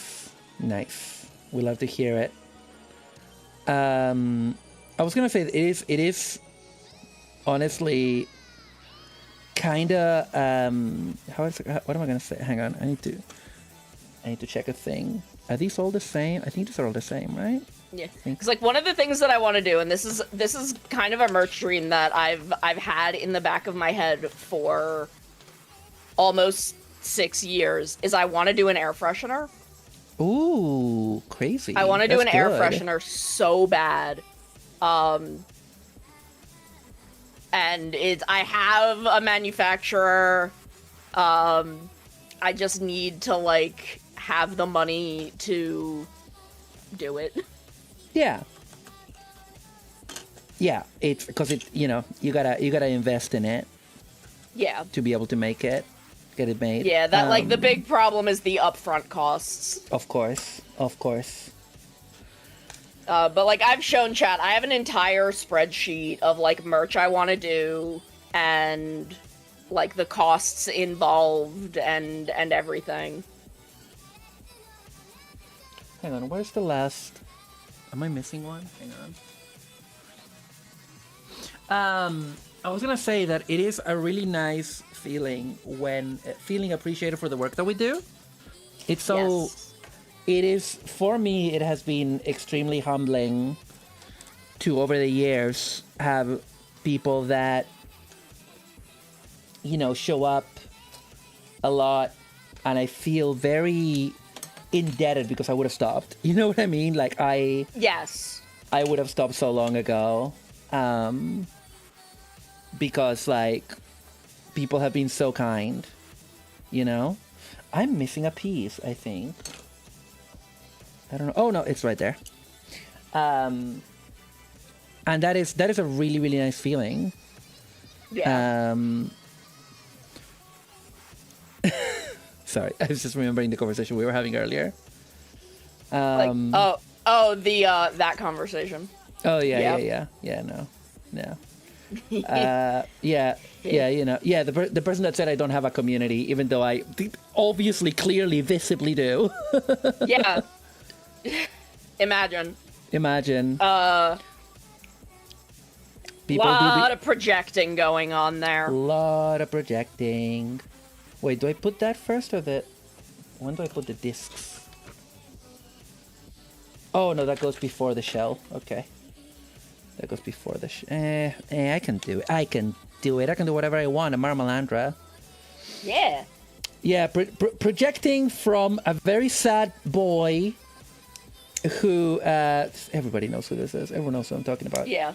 There's only one person we talk about this way. Yeah. Projections from a very sad boy who himself never put in the work. Never put in the work. That we never all had a did. community. Never decide upon anything. Literally only had a community because of Pixie. So. Was literally leeching off someone off of her community. Yeah. Off of a much greater amount of... I don't even want to say talent. I want to say effort. Because he had talent. Yeah. But he didn't... But he refused to put in the He effort. wouldn't do anything about it. He instead wanted to complain about other people. Imagine. Oh, my word. No, why are you doing this? No, come on. You're a model kid for children. Why are you doing me like this? There you go, mate. There you go. Come on. There you are. There you are. There we go. That's all. It's all good. Yeah, this also sounds like a total dungus. I wonder who it is. Yeah. Or was, because we don't care anymore. Dude. Anyway, Send to me, I hope you fail. Yeah. We don't need to talk about that. But I was just thinking about it because I am actually extremely grateful. And Yeah. you know, there's been so many ups and downs. And at the end of the day, I really enjoy sharing stuff with my community and want to keep doing it and do it more as time goes on. I want to have more community events and stuff. This month it just didn't happen because of, you know, this, because I'm doing this, you know? Yeah. So, and I'm as you know, my capacity is limited, but yeah. No, I'm hoping to start doing more like Discord community events after my anniversary. Nice. And just, you know, I owe my chat the Rare Earth OVA watch along. Yeah. Oh, gosh, which an I error went occurred. and found the actual like movie version. Nice. That's the laser. That's like really rare. Yeah, the like Laserdisc movie version. Yeah. So I promise that's gonna be like the first one. Yeah. I think we'll probably do like some Rider movies, Sentai movies, stuff like that. Oh my god. Sorry, the music died because Ultraman movies. YouTube decided that it hates me. YouTube, why? YouTube, why? Why, VTuber, why? Why, VTuber? Why don't you do what I say you to do, VTuber? Maybe some short, like 80s and 90s, 2 to 3 episode OVAs. Stuff like that. What if I I have loaded to sit all the mobile kids YouTube? down for Shinesman. What if I loaded mobile YouTube, so no?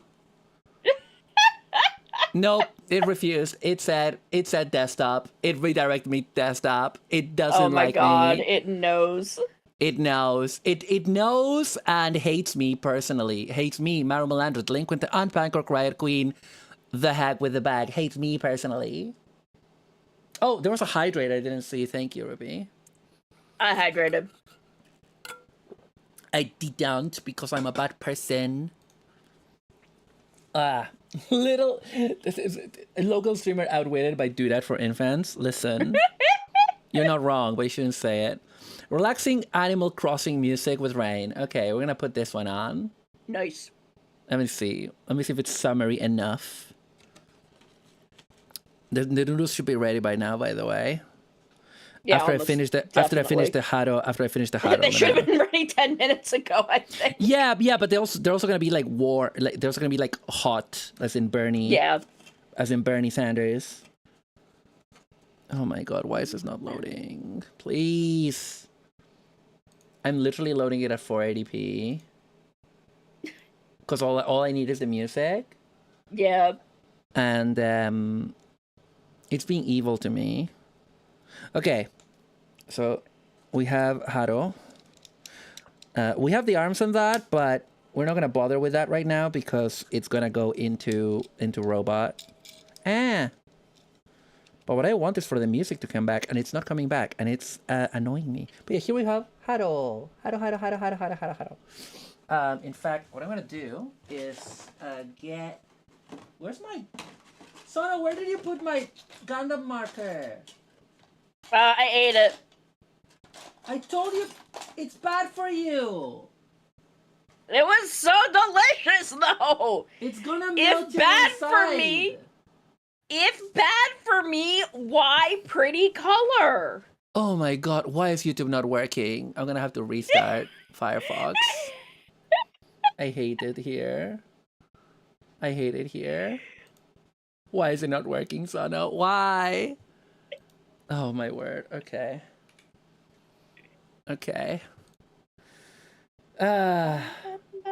We are married. We got married by a hedgehog in Minecraft, so that is legally binding. Mm-hmm. Please play music. Please, I am begging. Please. What? Like, why is this hard? You're an internet browser. You are literally made to browse. That's all you do. Why am I being failed by basic software? I mean, it might be the ad block. Oh yeah, YouTube's gotten real annoying about ad block lately. Yep. Anyway, let's paint some lines on this boy. I was having that problem with oh my god, what show was it during? I don't think it was during Ultraman Taiga. It's just not loading it, by the way. It's literally just it's just decided to stop loading videos. Yeah, no, I had a problem where it would play the first 2 seconds of the video and then would just go to black and not do anything. I already had to surrender to Twitch Turbo. I will admit. I signed up for Twitch Turbo because I had to surrender because like they became too good at evading ad block. But yeah, it's literally stopped working. My VPN is not on. My VPN is not on. In fact, what if I turn my VPN on? Let's see what happens, please. Because sometimes it does fix things. It'd be really funny if this fixes it. Oh, I'm sorry that there's like no background. It's I got there you go. Oh, are you? Yeah, it loaded it. It loaded it with the VPN on. It prefers my VPN. I set it to an American VPN, by the way, to American location, and I put it to Final Fantasy music. Nice. Please let me loop it, please. Oh, there we go.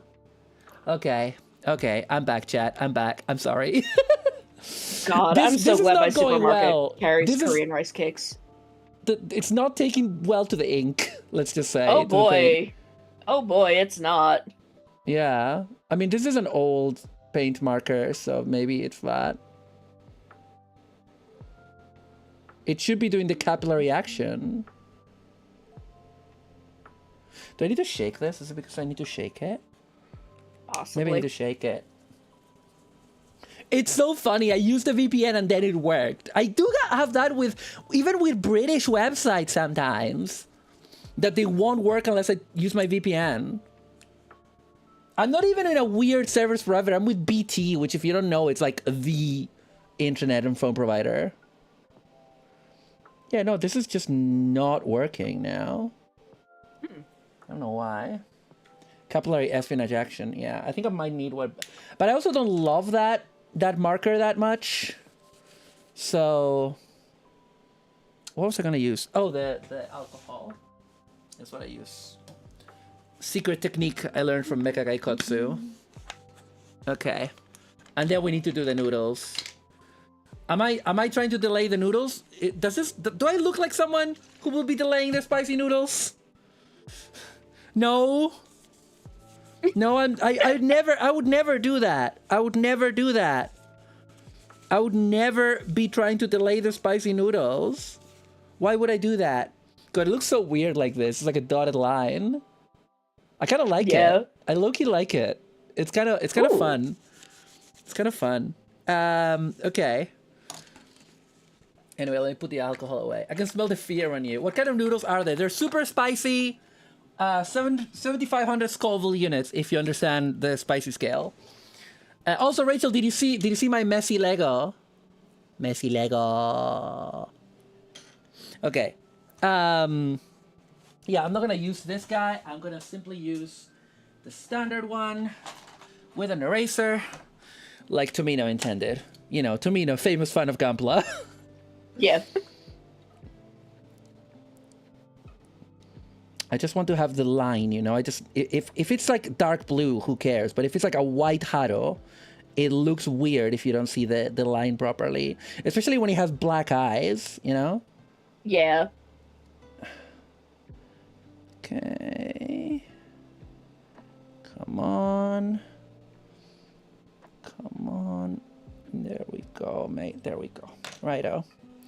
And now we just erase the excess. Oh, so Rachel gets to meet the Lego Messi, but Maya doesn't get to meet the runners. Maya will remember this. I am tired of Meet the Runners, Maya. I'm retiring the bit. I'm sorry. I'm tired of the bit. It's an annoying bit to do. I don't enjoy it anymore. It was fun in 2022. I am very sorry about this. You will be compensated by the fact that I get you really excellent Christmas presents every year. Because I spend Christmas with you every year. So that's your compensation. That you get to see me in your house at Christmas, a privilege most other people don't get. You know? Famous change to... Yeah, people say that, you know, now that I hang out with... you know, hanging out with all the big streamers, you know, I hang out with Project Melody and Hassan in a big hot tub in Los Angeles. Los Angeles, famously one of the many places in the U.S. that I haven't been. I've never been to California. Never been to California. What's it like? It was fine. Was it like recent? Was it before influencers No, existed? it was when I was in like high school. Oh, okay, so it was before the plague of influencers. Okay, I'm gonna... Yeah. Oh, yeah, way... YouTube didn't even exist at the time. Oh, a blessed time. Okay, chat. Okay, chat, it's time. It's time. Before we go to the rest of the build, we're gonna have to do this. Okay. Also, very smartly, my fan is fanning the noodles, so it actually makes them cool down quicker. Okay. Okay, this is getting... liquid everywhere. Hang on a second. Luckily I have my tissues right next to me. I have my tissues right next to my computer, you know? Just in case you need them. And for no other reason. Yeah. I'm a normal person. My tissues are next to my computer for when I cry while watching Tokusatsu. There you go. There you go. There you go. See?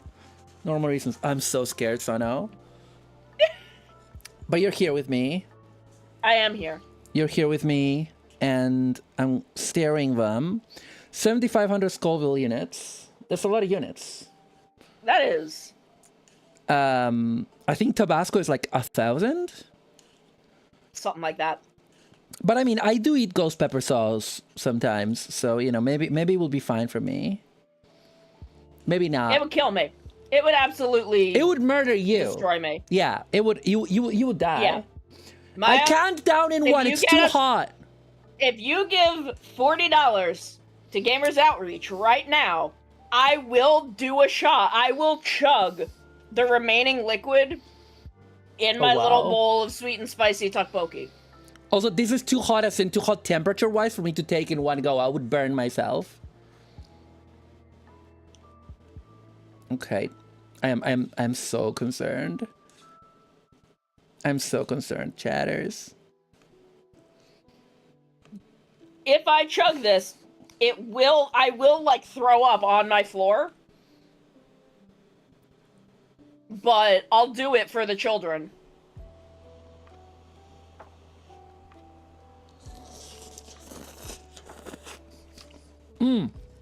It was already spicy before it hit my mouth. Somehow. Ooh, that's hot. Ooh, it's in the back of my throat now. Yep. Yeah. Oh, that is so much harsher. I mean, it's delicious. Don't get me wrong. Ooh. Okay. See, the problem is the back of the throat. Yeah. Because that's the bit that makes you cough. You know? Yep. Oh, that is like I would say that was like not even a fifth of what this is. Yeah, see, Not like even that, a fifth. That's what I'm talking about when I say the liquid is red. Yeah, give me a second because I'm gonna get a plate to cover these. Woo! Oh boy. I ate all my rice cakes and crackers.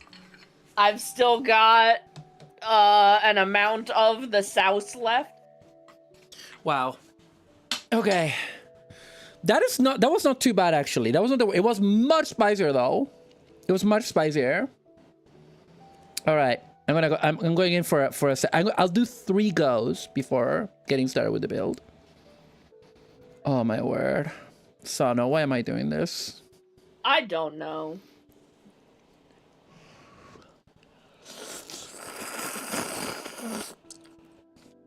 Woohoo! Woo! Ah! Oh Jesus. Sorry for yelling, Sano. Hopefully you had expected that yell. A little bit. Okay. 3rd go. Fun fact, I've never actually watched Epic Mealtime, so I'm not making a reference. I just say words sometimes. Oh my god. Oh my god, and that's not even the hottest one today. Oh my god. Yeah, the 2 times Bulldog when I did it, made me physically ill. Oh, that's good.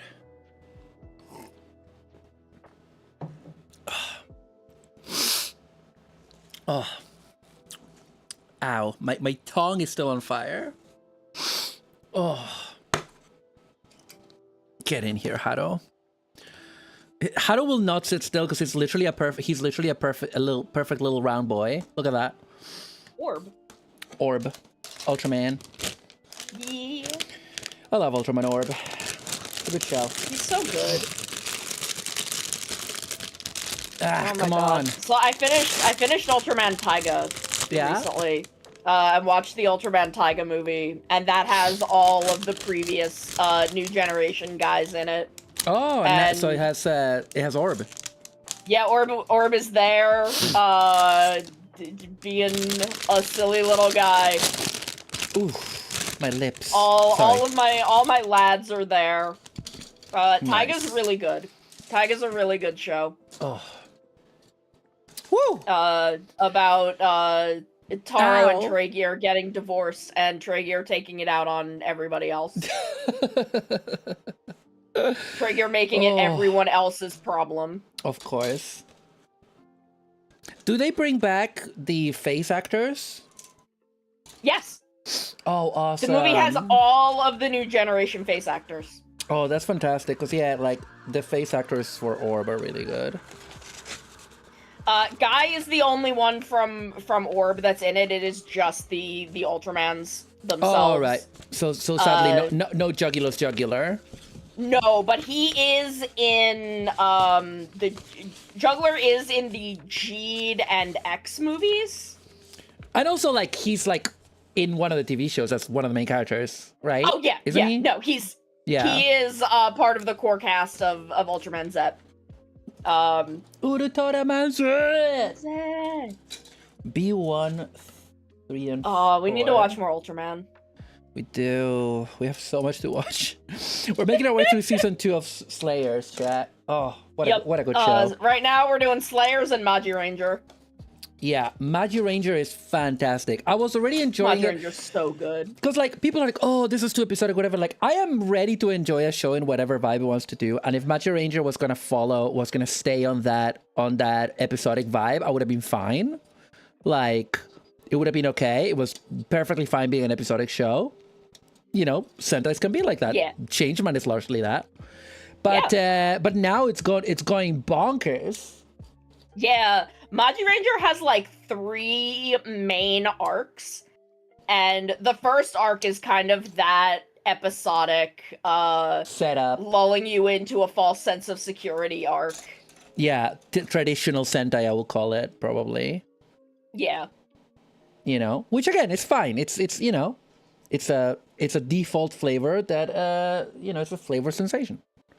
Yeah, and it's coming off of one, possibly the second most popular Super Sentai of all time, which was like almost entirely episodic.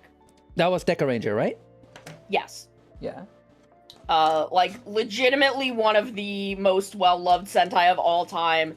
That was completely episodic, up until the last maybe like 5 episodes. Mm-hmm. There aren't a lot of big arcs, to the point that they don't actually know who the main villain is. Like, they don't even know he exists until the very end of the show. That is really funny, but also really interesting. Yeah, because Deca Ranger functions like a police procedural, where they have kind of a different case nearly every episode. Yeah. And the way that they kind of justify like the giant robots and the monsters getting big is the main villain is a weapons dealer, and he just keeps selling them to people. Wow. And they don't know about him. They're just solving cases. Also, Maya is saying that, okay, Maya, first of all, they haven't remade Jaspion. They remade Gavin, sort of, not really. But also, did they do a Jaspion movie? No, unless it's been like the last year and I haven't seen it. Okay, but no, I'm thinking. You might be thinking about the fact that Matt Gallant showed up in one of the Gavin movies as one of the main villains. I might be thinking. He's the main villain from Jaspion, so he showed up as one of the villains. But they're doing a thing about investigating. Oh, maybe the news show. Don't say anything about that, by the way, while Sono's here. Thank you. No spoilers for it. Yeah. I want to watch Time Ranger so bad, Mousy. I'm gonna get there, I swear to you. 3. But I need time before I can. Oh, there's 2. I can approach the new Gavin. I'm almost done with Gozuger. No, yeah, what I was gonna, well, anyway, but no, what I was gonna say is that Maya and I are like, I think about halfway through Jaspion by now, and it's great. It's been a terrific trip. It's in many ways, I wouldn't say a similar vibe to Changeman. It's just, you know, they were being made at the same time, so there's a lot of like similar levels of insanity, is what I will say. You would, like, what I'm trying to say, Sono, is you would love Jaspion. You would love it. I know it. But what I was gonna say is that, like, Maya, I've told you, we will finish Jaspion once we have finished watching the wrestling. Once the wrestling is over, once wrestling finishes, and once it has been decided who has won the wrestling, we will watch Jaspion. We will continue watching it. It's that easy. You just need to be patient for wrestling to end, and for us to find out who has won wrestling. You know, that's a normal thing to say, right? Yes. And See, also I want Maya- to see if I can yeah. get you through Geki Ranger. Yeah, I think that my difficulty with Geki Ranger is not like I'm all in for everything else. I just don't like the red. That's fair. He's a lot. He's a lot. I have a fondness for him personally. But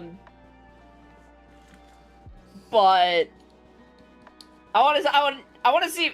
I may need to get you through a couple more Sentai and get you like more acclimated to that style of red. But man, just Geki Ranger has the best looking robot of the era, and maybe of all modern Sentai. Like, I am game for the concept. I am game for the villains. I just watched the first episode and he was rude to a girl. And he was rude to the yellow girl ranger. And I didn't like that. I'm sensitive to the kind of shit. Does it make you feel better if you find out that later she's in charge of the team? Yes. That is actually very interesting to me. They outright name her the leader of the team. I love it when the Red Ranger is not the leader of the team. Yeah. Like, they're always gonna be the leader, like, promotionally and like kind of narratively in many ways, but not like officially. Not like for the characters. Like the way that in Magic Ranger, like, the leader is kind of like, it's kind of green, isn't it? Yeah, because he's the oldest. Yeah, so they kind of emotionally defer to him. Yeah, because sorry, for context for the chat, they're all like siblings in Magic Ranger. The Rangers are all siblings. It's one of I think 2 or 3. No, I think it's 2. Yeah, I want to say 3. Yeah, I think there's another one. 2 like Showa era Sentai where they're all siblings. No, there's just one because like the other one is Go-Go 5. Okay. So yeah, I think that these are the only 2 where the whole team are siblings. Yeah. And then you just have like pairs of siblings in other Sentai. Wait, how does this work? Oh, there we go. Okay. I'm scared suddenly buy spicy ones. Just check the label. Yeah. Which reminds me, I need to eat more noodles. Otherwise, is this a spicy noodle Gunpla building stream or what? I need to keep eating them throughout. I can't just, Yeah. I've finised all my rice cakes, but I have the sauce still here. So I'm not gonna chug it until we get to 200. So no, it's getting worse. Yeah, it'll do that. It's getting worse. Oh my god, it's getting worse. I think it's because it's been marinating in the soup for longer. Yeah. Oh my god, it's making me cry. I'm sad now. I'm a sad Maru. I'm sad. Sad. Oh my god, okay. I hit my what sad happens button. now? What? I hit my sad button for you. You do a sad button? Hang on. Was it this? Oh. I can't do it. I'm wearing gloves. It's not detecting me. Even if it's a tiny bit spicy, it'll probably be too much for me. That's happened in the past and they don't sell or advertise as spicy. Oh, that's right. Because of where you are. Oh, yeah. Because Rachel is in Mexico. Yeah. Okay. Yeah.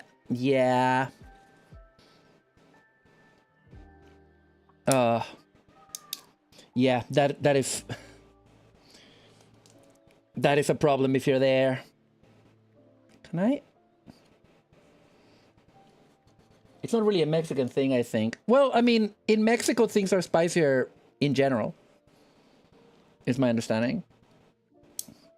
from people that I've known. Why can I not? Oh my god, I fucked it up with these. It's because I'm building so quickly that I'm not paying attention to nubs. Have I stopped myself again? No, it's fine. Sono? It's fine. It's fine. I'm not even dead. Okay? I'm not even dead. I'm fine. Okay. Don't worry about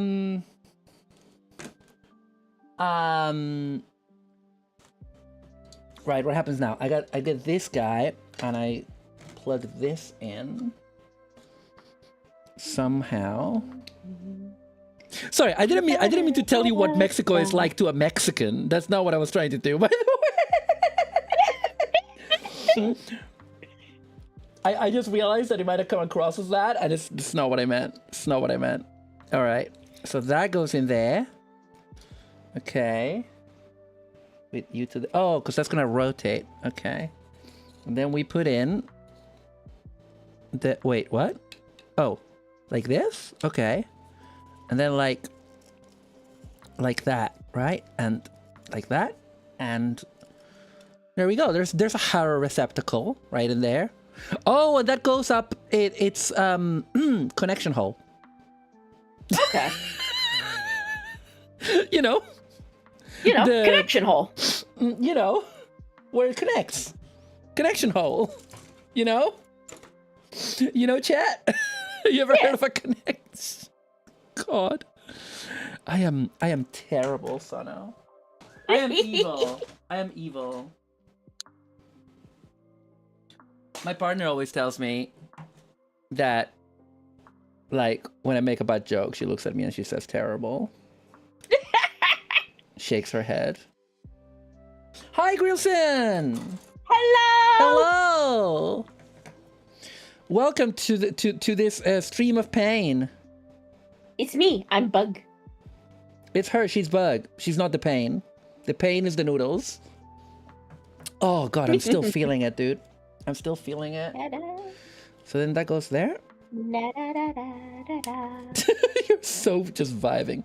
Oh, I love how this works because it's like you grab the harrow. Hang on, I'm gonna remove the bottom orifice. That's not better. You know, you're trying to be delicate, and it comes across worse, right? Yeah. Almost everything spicy here is labeled and optional. The problem is when it's stuff from a different country and their packaging doesn't obviously show it. Oh, I see. Usually here they have a translated label on it, on imported stuff. Yeah. But yeah, so you have that and you have that. So it plugs in there. So it's not freely rotated. I guess you could remove that. Oh no, but that's kind of part of the assembly. And, oh, hang on, this needs to be, there we go. And then you plonk him on there, and you need to kind of align the hole with the... Come on. Why did you go in? Oh, there we go. But then it goes like that. It kind of clamps it in. Yeah. Yeah. And now it's securely in there. Harrow. Now he lives there. Now he lives there. Okay. I do want to remove that. That panel is bothering me.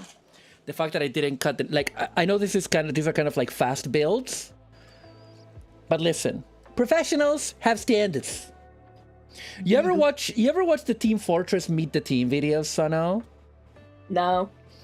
Oh. Actually, maybe. I may have watched some of them. They were funny. The Meet the Sniper was the best one, in my opinion. And I'm not just saying that because he's Australian, okay? It's not my Australian bias. Oh my God, I'm breaking this part. Holy frig-a-rooney. This is in. There you go. Well, it's like, no, Dad, I'm not a crazed gunman. I'm an assassin. Well, one is a job and the other is mental sickness. Because his parents they don't appreciate his work. Yeah. I'm an assassin. Professionals have standards. I think one of the last things he says is, have a plan to kill everyone you meet. That's how Batman does it. That's how Batman does it. He has a plan to kill at least defeat anyone he meets. I need to eat noodles again, Sano. I need to do it. Oh god, this is terrifying. I'm making my way though. Making my way downtown, eating noodles, building carros. Go heck yourself.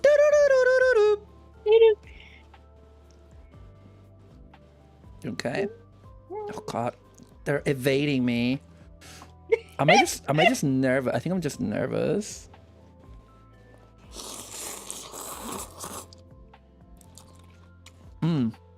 Oh my god.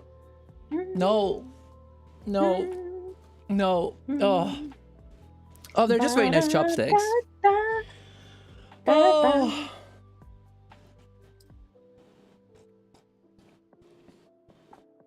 Oh. Thank you, milk. Milk always helps. You know what? You know that? Yeah. Oh. Oh my word. That's why I keep a matcha latte on my boobies. Yippee! Ah. Okay, then we go. It's C2 that I need.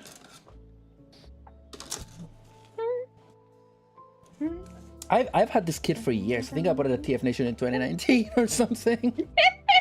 It's just one of those kits that I was like, oh, maybe I'll do something with it. Maybe I'll paint it or something. And then I'm like, ah, no, it's fine. It's just build it, Maru. Just stop horsing around. Yeah. Okay. I need 16, 17, 18, 19, and 20. Okay.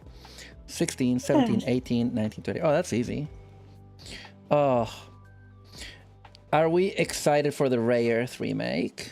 Or what? Yes. Oh my god. I am excited. The voices of the girls sound nice. Yeah. You know, they're never going to be the originals, but... No, but... everything looks pretty. It looks pretty. I hope the animation quality is there for it. I don't mind if they go CGI for the machine. They probably will. I imagine that they will. They probably will, and it's fine, you know? Yeah. It's fine. The way CGI has come so far... Yeah. That it's fine. It'll be fine. Like, I just want it to be good. Obviously, comparisons to the original are gonna be inevitable, but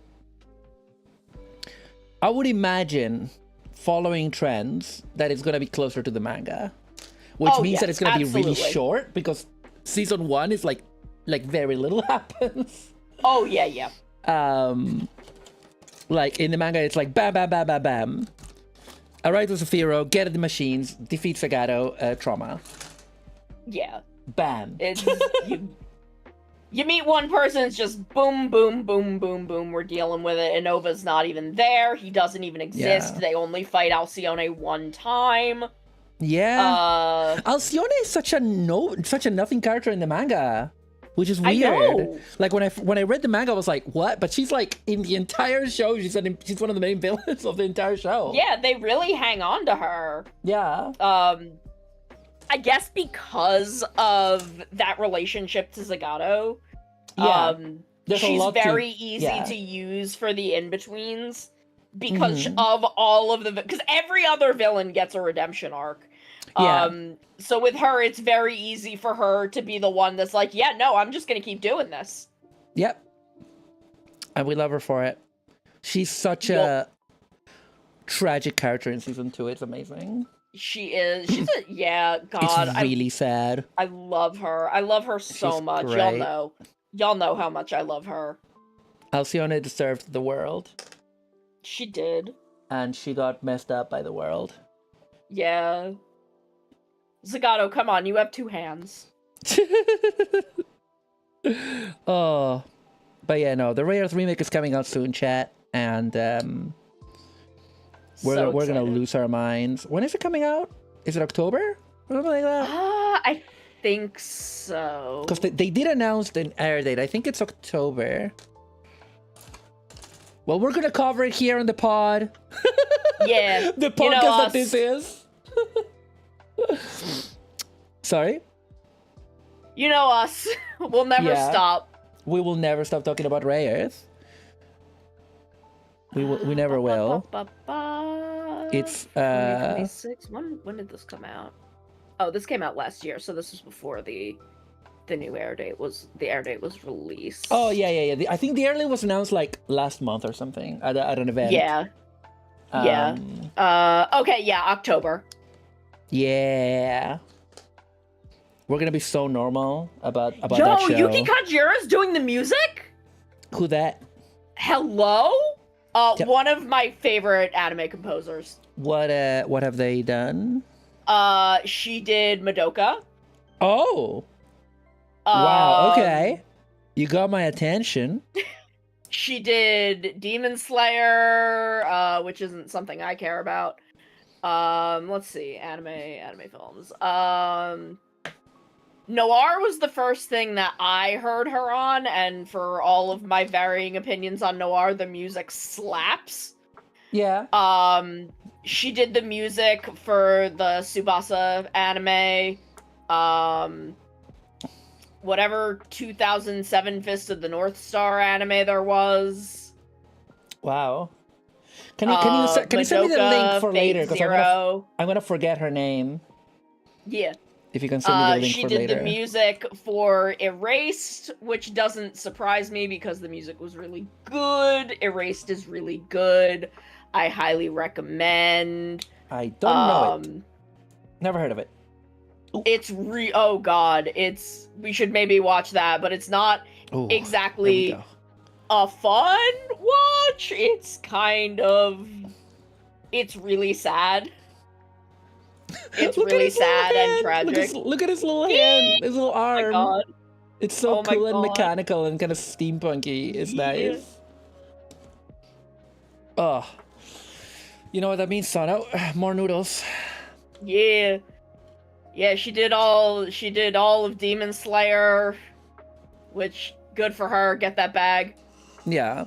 I mean, I've never seen the Demon Slayer anime. I've only read the manga, so I don't know if the music is any good. It might be amazing. I watched up until the point where it basically becomes Bleach. Mm-hmm.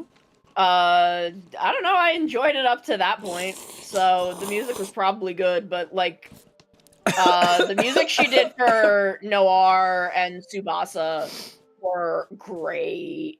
I don't remember the music for Madoka. I'm talking about the anime Kimetsu no Yaiba I'm gonna get more / water. Demon Slayer, I'm gonna get more water. which I thought was really interesting up until it became Bleach, more or less, and I was like, this is good for the kids, but I did my time already. So I kind of gave up on it.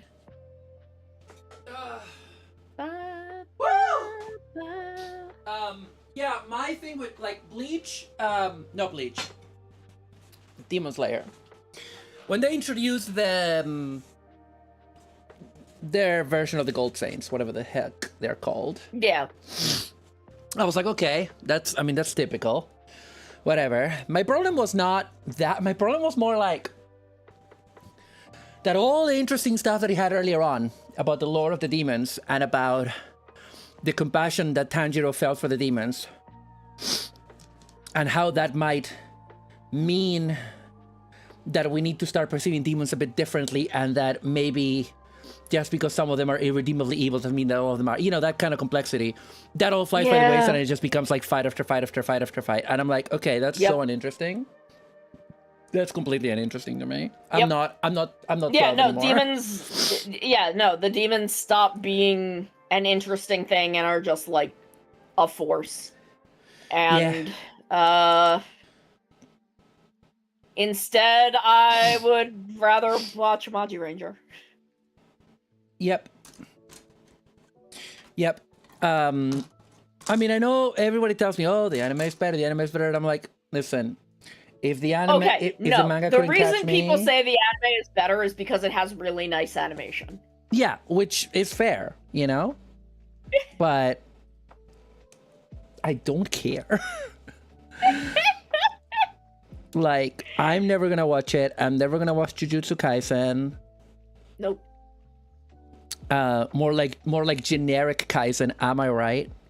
My thing is, I basically can't bring myself to care about anything that's in Shonen Jump ever again. I wouldn't go that far for my own tastes because of stuff like Chainsaw Man, which is a perfect manga that had a perfect ending. As I said, very non-controversially on Twitter a while back. Chainsaw Man was not for me. That's fair. That's fair. Not everything is for everybody. And I'm just at a point in my life where what is oh my god, what is it called? Demons of the Shadow Realm. Hmm? What is that running in? Okay, that's not running in Shonen Jump. That's running in Shonen Gangan. It's the thing currently running by the Full Metal Alchemist mangaka. Uh-huh. That I think is interesting, and I've been enjoying the anime. Nice. It is very much her work in a lot of ways, which is not a criticism so much, because her work is really good. She has gotten better. So the thing about her is she can draw, like, when she was doing Full Metal Alchemist, she could draw like 6 people. She could draw Okay. 6 different people. Uh-huh. Now she can draw like 9 different people. Oh, sick. Which again, this is not a heavy critique, but it is not something that bothers me. But the main dude is just Ed again. One of the main girls is also just Ed again. The main girl is Roy, but a woman. One of the other main girls is like Punk Winry. And again, this is not a problem. But it's especially noticeable since Studio Bones is also doing the anime when they did the 2003 Full Metal Alchemist anime, which was deeply formative for me. I see. So it's like, even looking at the manga artwork, it is noticeable. Mm-hmm. But looking at the anime, I'm like, oh, Bones is literally just doing the exact same visual style they did for Full Metal Alchemist 2003. They know exactly what they're doing. Which, again, not a problem. I love Full Metal Alchemist 2003. I am a Full Metal Alchemist 2003 truther. I am not particularly a fan of Brotherhood. Oh god, I know exactly who you're talking about. Overworked, burnout salaryman Mustang. I think he looks more like Maze Hughes, personally. But I know exactly who you're talking about, and he is kind of halfway between Mustang and Hughes. I will admit, Sono, I have never watched... I've watched like the first episode of Brotherhood one time. Someone showed it to me, and I was like, this is cool. This is interesting. I'm invested. I'll watch it sometime. Never did. That was 20 years ago. No, not 20 years ago. Whenever it came out. I would recommend, because I know you like read a lot of manga in bed, I would recommend, like, giving the manga a shot. I think you'd really enjoy Full Metal Alchemist. It's very much, let's beat up a fascist. I'll put it on my list. I'm dying, Squirtle. Real. Oh. Okay, we just need a couple more limbs. And we will be done. And the backpack. Ow. Ruby. Oh, it was weather this time. Oh. Why? Why? Why? I am suffering. I am suffering. Okay. Oh. Luckily, the legs are both, well, the hands are both the same. As well. The arms were both the same. Yeah, it's just one of those that passed me by, you know, and also, like, my general lack of interest for long shonen. And I have made exceptions when stuff less looked interesting to me, like, well, Attack on Titan. Fair. Attack on Titan back in the day before we knew. Yeah. Full Metal Alchemist is much more interesting than it lets on early on. It goes a lot of really, really interesting places and has a lot of really interesting, good things to say. Cool. It's not as long as some things. I'm in pain because of the spicy noodles weather. Keep up. Sorry. I mean, it is 27 volumes, but that's not as long as some things. I mean, I read like 20 volumes of Blue Lock before I dropped it. So, like, I'm fine, like, with reading long manga. Yeah. It's watching long anime that's the problem, usually. Yeah. Oh, man, yeah, Scar also radicalized me a bit. Yeah, like... Who wouldn't? And even then, the Fullmetal Alchemist 2003 is only 51 episodes. So... I mean, that's a lot for me. It's a pretty solid length. It's a lot, Yeah. but it's not like... It's not 200 episodes. It's the same No. length as Ray Earth. Yeah. So the thing about Fullmetal Alchemist 2003 is that Hiromu Arakawa knew she was nowhere near finishing the manga at the time that they were, offering her the anime. Yeah. And she's like, okay, get up to this point, and then here is what I'm gonna do in the manga. Just don't do that. Don't do that. Do something else. And handed it to my beloved Sho Aikawa, who wrote Bokenger. And Fullmetal Alchemist 2003 happened. It's interesting that now anime production is so different, and if a manga is not finished, they'll just not finish the anime. Yeah. Most of the time, not every time, but most of the time, they will just wait for another season. It's so interesting now because we're in an era where they'll just make a season and be like, okay, we'll just wait 2 years. Yeah. We'll just wait 2 years to do another season. Yeah. We don't need to do a filler arc or anything. People will just wait if it's good. Whereas, that's why we would get filler arcs for big shonen manga back in the day, is because they would run out of manga and have to buy time for like a year and a half.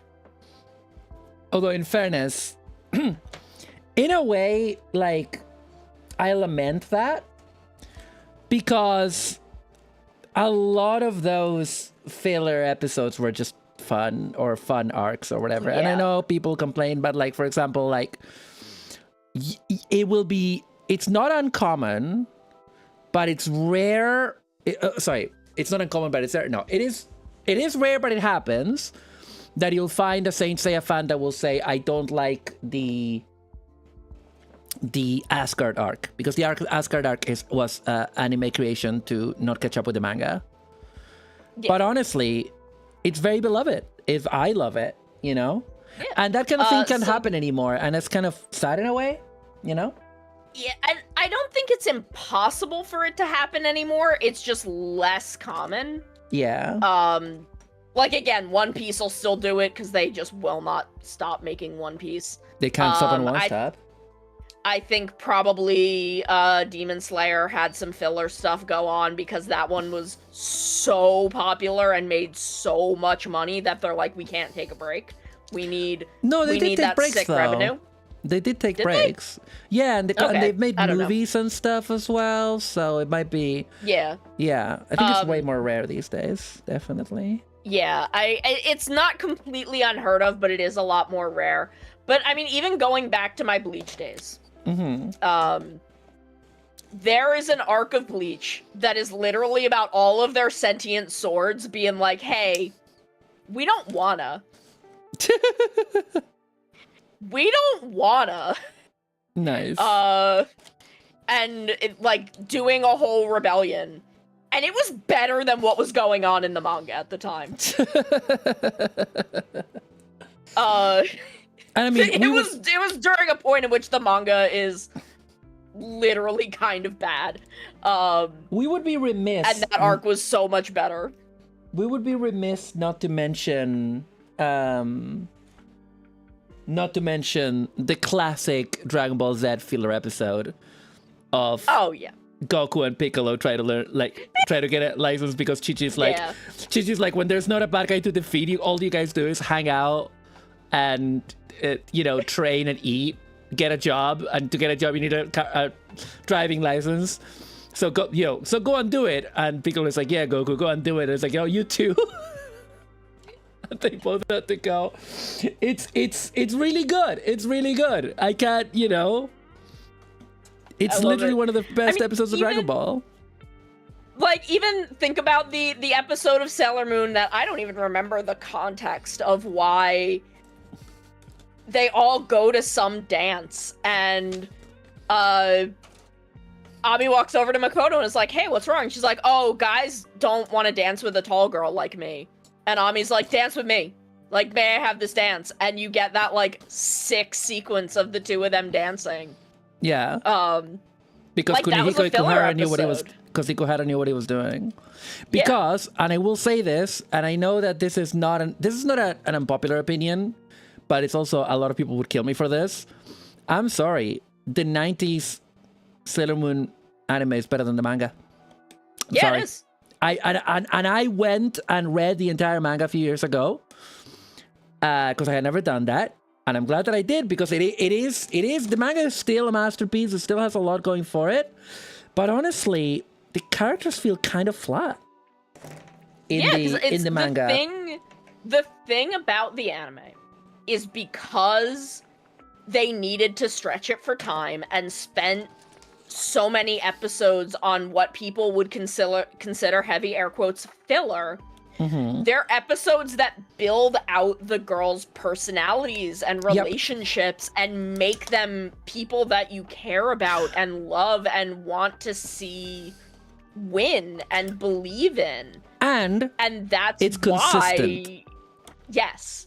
It's consistent development as well, for the most part. Like, yes, the writing is so solid. My problem with the manga was that as it went on, the girls' personalities, aside from like little mini arcs or maybe like back of the volume bonuses, the girls' personalities became very generic good girls that support the princess. And like Usagi herself starts off the same as in the anime, like, oh, she's a klutz, she's a bit of a mess, she doesn't study, blah blah blah.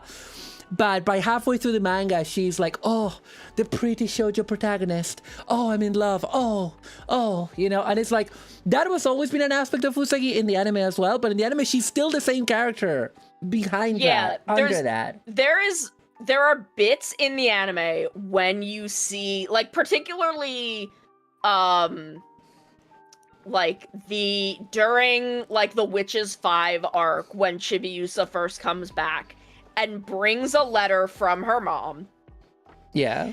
And it's all written in hiragana, because even as Neo Queen Serenity, this girl never learned kanji. Yeah. This girl was too stupid to ever pick up on kanji. Oh, she's just like me, for real. And, like, she draws, like, little emoji. Like, she'll draw little smiley faces and hearts throughout the letter. Gosh. Like, it's such an Usagi letter, but it comes from Neo Queen Serenity. And it's like, yeah, no, that's the same woman. This is definitely the same woman. That's just like 200 years later.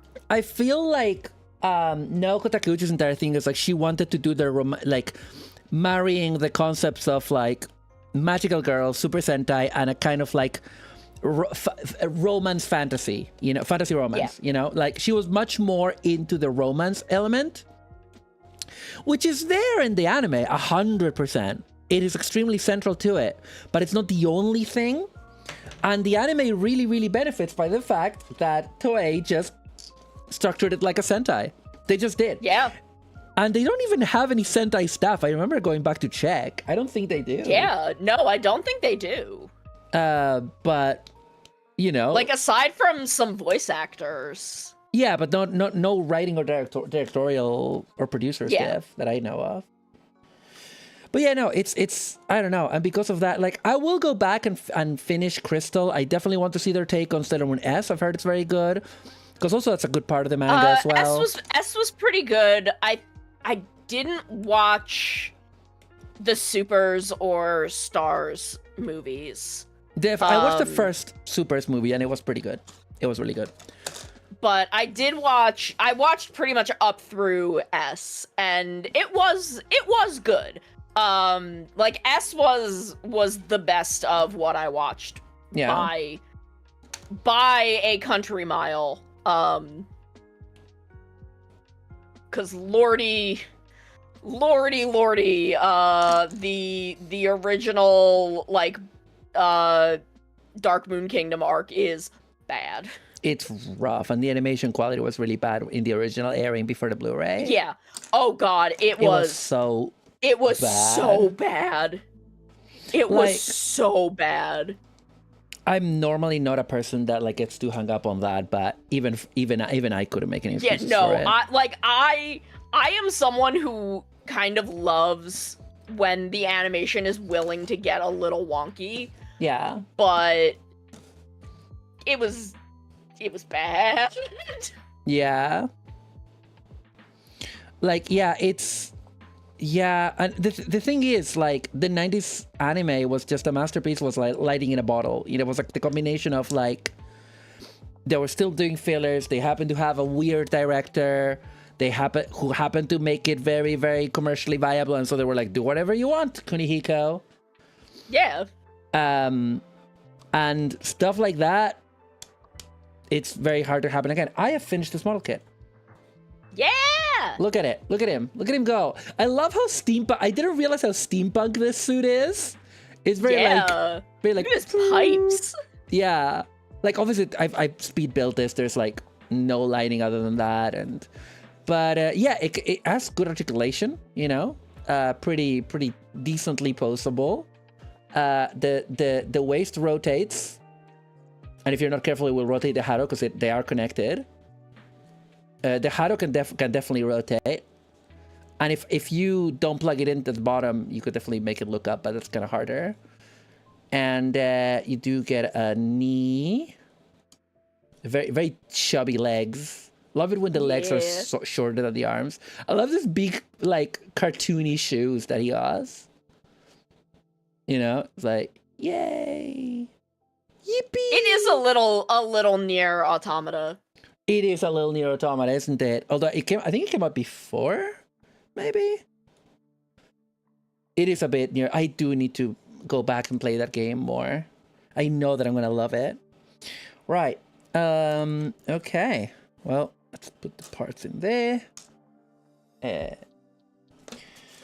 Okay, there's no more of this to Netflix hates eat, really. making 3-season shows because the 3rd season comes with pay increases to the staff and actors.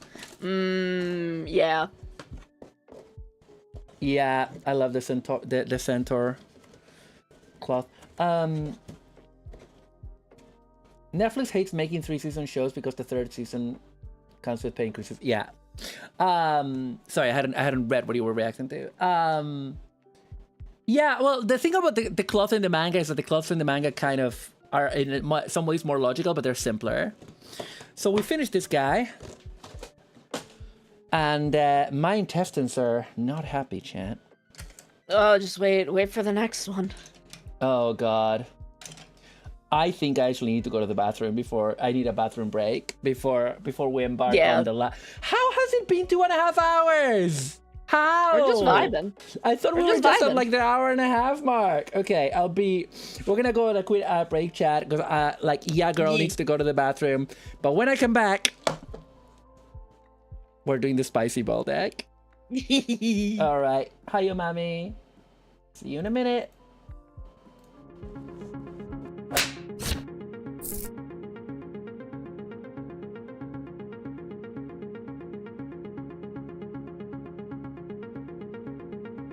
So seeing Master Chief walk through the halls with Gamers Outreach team today was kind of an outer body experience. I mean, I don't know who was more excited, the staff we walked by or the patients that we linked up with. It was very encouraging to see how impactful games could be for helping people heal, for helping people feel connected, for helping people be in the moment instead of thinking about what they're dealing with, what they're going through. Just seeing what the power of video games, what this go-kart, and what Halo and Master Chief can bring to these patients, to see Paxton the way he did light up when we entered the room. I've witnessed the amazing power of gaming in the past couple years. I've been at Seattle Children's for 32 years. The Gamers Outreach carts have been an amazing addition to our hospital. They are so mobile and so easy to maneuver and store and get into tight spaces. When I roll in with the go-kart, it's always a look of amazement. You know, when you check in and ask what console they want, if the note that didn't have enough details or something like that, you know, you could say, I'm gonna come bring you an Xbox, but the sight of the nice screen and the newest console, it's always a, oh wow, awesome. I've been a gaming specialist at 3 different hospitals for about 8 years, and I can say with confidence that Gamers Outreach is the backbone of the therapeutic gaming field. It's just an amazingly easy and efficient way to deliver the most robust video game technology to kids in the hospital. When there are people that need help, when there are people who need to be uplifted, when there are people who need to be taken care of, Spartans answer the call, and we know that the work that Gamers Outreach does helps people. I'm gonna ask that you suit up and that you join with me.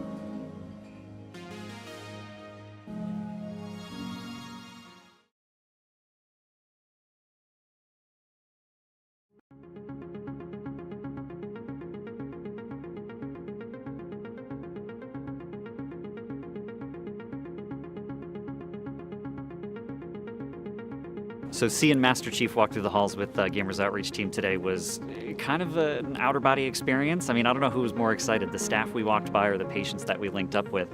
It was very encouraging to see how impactful games could be for helping people heal, for helping people feel connected, for helping people be in the moment instead of thinking about what they're dealing with, what they're going through. Just seeing what the power of video games, what this go-kart, and what Halo and Master Chief can bring to these patients, to see Paxton the way he did light up when we entered the room. I've witnessed the amazing power of gaming in the past couple years. I've been at Seattle Children's for 32 years. The Gamers Outreach carts have been an amazing addition to our hospital. They are so mobile and so easy to maneuver and store and get into tight spaces. When I roll in with the go-kart, it's always a look of amazement. You know, when you check in and ask what console they want, if the note that didn't have enough details or something like that, you know, you could say, I'm gonna come bring you an Xbox, but the sight of the nice screen and the newest console, it's always a, oh wow, awesome.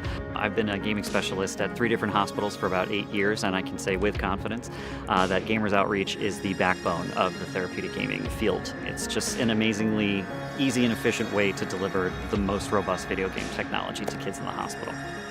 When there are people that need help, when there are people who need to be uplifted, when there are people who need to be taken care of, Spartans answer the call, and we know that the work that Gamers Outreach does helps people.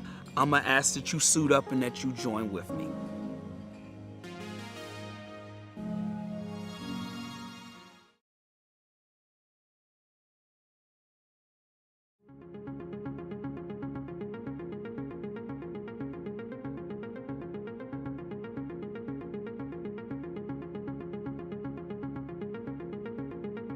So seeing Master Chief walk through the halls with Gamers Outreach team today was kind of an outer body experience. I mean, I don't know who was more excited, the staff we walked by or the patients that we linked up with.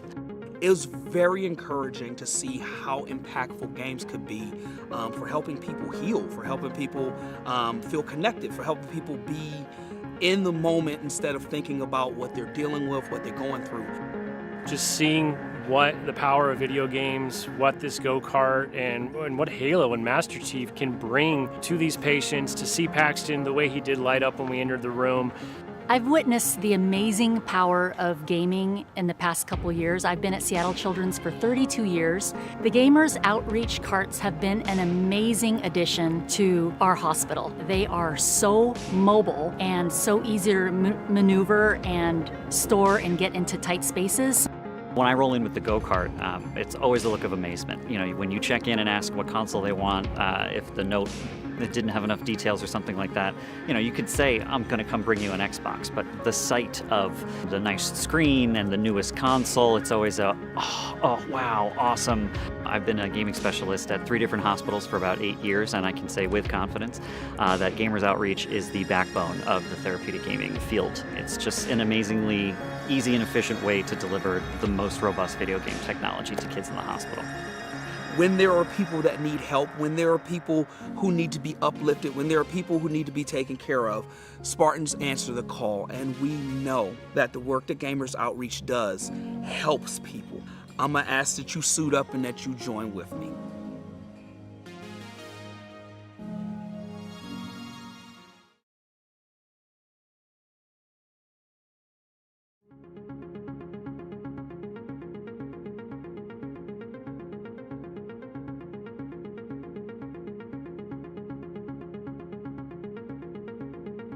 So seeing Master Chief walk through the halls with Gamers Outreach team today was kind of an outer body experience. I mean, I don't know who was more excited, the staff we walked by or the patients that we linked up with. It was very encouraging to see how impactful games could be for helping people heal, for helping people feel connected, for helping people be in the moment instead of thinking about what they're dealing with, what they're going through. Just seeing what the power of video games, what this go-kart, and what Halo and Master Chief can bring to these patients, to see Paxton the way he did light up when we entered the room. I've witnessed the amazing power of gaming in the past couple years. I've been at Seattle Children's for 32 years. The Gamers Outreach carts have been an amazing addition to our hospital. They are so mobile and so easy to maneuver and store and get into tight spaces. When I roll in with the go-kart, it's always a look of amazement. You know, when you check in and ask what console they want, if the note that didn't have enough details or something like that, you know, you could say, I'm going to come bring you an Xbox, but the sight of the nice screen and the newest console, it's always a, oh wow, awesome. I've been a gaming specialist at 3 different hospitals for about 8 years, and I can say with confidence that Gamers Outreach Back is gamers. We're back, gamers. See, here's what's gonna happen, okay? I have an actual matcha latte now. Amazing. Here's what's gonna happen. I'm gonna go cook these. And, Sono is going to... Sorry, my lips are burning. I haven't even touched this yet. Sono is going to talk to you guys for a bit while I'm gonna learn y'all a couple of things. What about my finger? Oh yeah, I cut my finger in the start of the stream. Hi, yo, mommy. How you doing? Wait, because this is an all-ages stream, I can't read the rest of your name. Hey, Weather. But yeah, Sono, if you wanna take it, I'll be right back. Yeah. Okay. So the one thing, my one thing about 90s Toei Sailor Moon, it's my one thing, which is actually not reflective of 90s Toei Sailor Moon at all, quite frankly, is the visual legacy that it has left. Ikuko Ito has the style that Ikuko Ito used on Sailor Moon and Cutie Honey. Oh, we were talking about Sailor Moon and how it's great. And Ikuko Ito had a very, very distinct visual style that she used with Toei in the 90s, particularly on Sailor Moon, but also you can see it on Cutie Honey. Oh my god, what's it called? Magic Users Club. Other works in which she was a key animator and character designer at the time. My biggest issue is that artists nowadays, especially young artists, will be like, oh, I draw 90s style anime, and it is just Ikuko Ito's like Sailor Moon style. It is like just the style that she used for Sailor Moon in the 90s. And it's like, that is not even truly the most iconic 90s visual style. Like, my heart belongs to Atsuko Ishida, but I want to say who was the main Slayer's anime character? I want to say character designer, because I want to say like Slayer's is truly the most iconic like 90s anime visual style.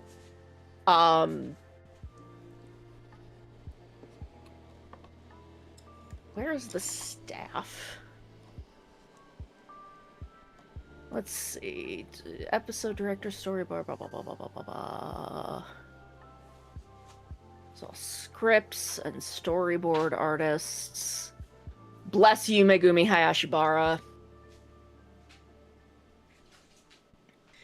Maru and I are making our way through Slayer's Next right now. Is it Yasutaka Hanabusa? I want to say like animation director Joji. So it may be Kikuchi Joji's visual style, because Kikuchi Joji was the animation director. Oh, there's a couple. I'm not sure. Yeah, like Slayer's, I want to say, is really the 90s anime aesthetic. And yay! And I think there should be more artists that do stuff in that style and Ishida Atsuko's style, and there's an artist called Oda Cat who does very close to the 90s Ranma 1/2 visual style, which is also really, really good and iconic. So, like, I just wish that Ikuko Ito wasn't the only one. The only one that a lot of people do. Because also, like, I feel like, okay, I mean, obviously, referring to, like, the art style of a decade is very broad, right? Like, that's very broad. But, for example, like, if someone wanted to say, okay, character designs in an 80s style, and did anything from City Hunter to Bubblegum Crisis, that's cool. You know, like, there's a continuum there. In the 90s, it's a bit different because, like, you have, like, outliers like Evangelion that are very different. But I would say, and maybe like, you could say that the Sailor Moon one is, like, early 90s. It's early 90s shoujo, very specifically. Whereas, like, in the late 90s, when you start getting, like, if you look at, like, anything from mid-90s onwards, like, you start looking at, like, Slayers, Saber Marionette. That's what we were saying. I was saying, I feel like Slayers is really the, and again, not to narrow the 90s down so much, but I feel like Slayers is really what people think of. This is what I'm building now, by the way. I'm building the Rosa Knight from 30 Minutes Fantasy. I actually have an expansion kit for this, but we probably won't get to that today. Sorry to interrupt, Sano. I was saying to Sano that depending on my reaction to this, stream might need to be ended. Depending how that goes. Please continue. Honestly, if I'm gonna be real, I frankly like the style, kind of the changes to that visual style Ikuko did for Magic Users Club better than what she did on Sailor Moon. Again, the style she used for Sailor Moon, especially when they were doing like high budget episodes, was gorgeous. Yeah. But I think some other variations of her style are better. I love the visual style of the Magic Users Club anime. And I just think there are other 90s anime styles that are so much more iconic, and particularly Slayers. But if like that's the thing with Slayers is because like if you look at shows like Saber Marionette or Cyber Team in Akihabara, Oh, yeah. They have a very similar... I don't think they have a character designer in common, but they're clearly in a continuum with that kind of character design. Zenki, I would say, as well. A bunch of other stuff. Even I'm actually like... going to look up Cyber Team, because Cyber Team Yeah. Has a really, really, really distinct visual style. Even Atsuko Ishida's work on Rayearth is clearly in a continuum with Slayers. Yeah. It's in the same ballpark, much more than it is in the ballpark of the Sailor Moon anime artist whose name I keep forgetting. I was talking about this on Tumblr the other day. And the Everything app. Again, yeah. So much of the reason that Slayers and Rayearth are in conversation with each other is Slayers. Their Slayers. Is their direct lineage back to Record of Lotus War. Yes, of course. So I saw an ask that was being answered by well-known Tumblr user Prokopets. That was about people complaining about D&D being the source of westernization of fantasy. Yeah. And that JRPGs are equally responsible for that. And Prokopets was talking about how, in JRPGs, all of that goes back to Dragon Quest and its obsession with the visual aesthetics of medieval Germany. Yeah. And, how that is not directly tied to D&D. And how, there is that separation between those two things. And then I thought about that because that's really interesting, because Dragon Quest, is the root of JRPGs. It is at the core of all of it. But yeah, I have more to add to that, but please go on. I'll do it after you finish. And of course that's more nuanced, and I don't know shit about Dragon Quest, let's be real. It's okay, I'm gonna jump in after you do. But no, Dragon Quest, I don't know about Dragon Quest. I can answer that, Techno. Let her finish. So keep going. The thing about that is where D&D does tie in into kind of J fantasy is through Record of Lotus War, which was a novelization of a system agnostic TTRPG campaign, but that did pull from D&D as well as some other early systems. That was put out by a TTRPG company. And okay, so Suri posting an old JP version of Advanced D&D that was very prototypical of J fantasy, probably also tied back to Record of Lotus War. And Record of Lotus War has, D&D is in its lifeblood, and is also a very interesting visual marker, because it is where you start to see the very large, elaborate Art Nouveau fantasy armor. Yeah. That became very, very, very emblematic of 90s J fantasy anime and manga. I thought so. Yeah, I had misunderstood that Lotus was originally based on, that the novels were based on write-ups of D&D campaigns, but they're not D&D. They're a different thing. It is technically system agnostic. It is not any one TTRPG system. Yeah. But I believe it did pull from D&D, and that it ran very similar to the style of D&D. But was not entirely just a D&D campaign. But that is why it is the Record of Lotus War. It is a campaign record. But yes. I'm gonna interrupt you briefly before continuing on the topic, because just to talk about the kit that I'm building. So it's the Rose and Knight from 30 Minute Fantasy. I zoomed the camera out a little bit. But what's really cool is that when I opened it, I was like, oh, you already start with the armor, but it's like, no, you start with in black and white on the inside. It's the silhouette, which is the main body, and then it's like job change because they have fantasy jobs, and this is a knight, so it goes from silhouette to class 1 knight, and then you can get a different thing to level it up to class 2 or whatever.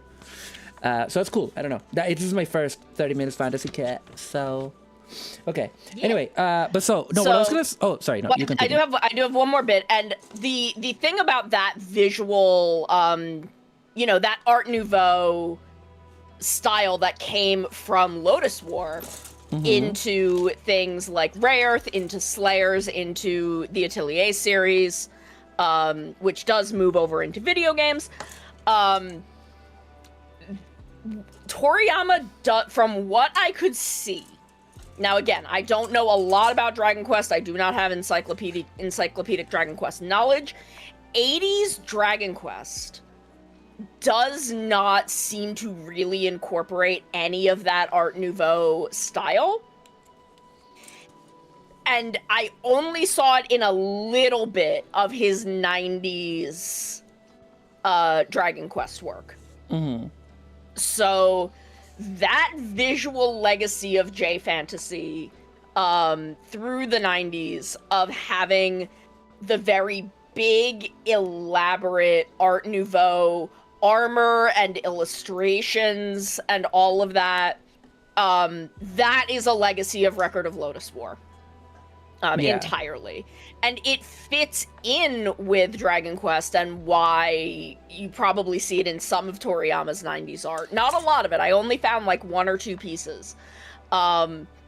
Is that, Art Nouveau was a, like, Czech Republic is kind of where the root of it, or no, the root of it was in Brussels. Yes. Alphonse Mucho was Czech.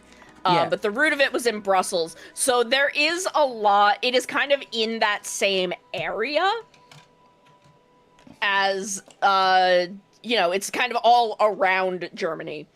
So it does fit in somewhat with Dragon Quest's German Renaissance aesthetic.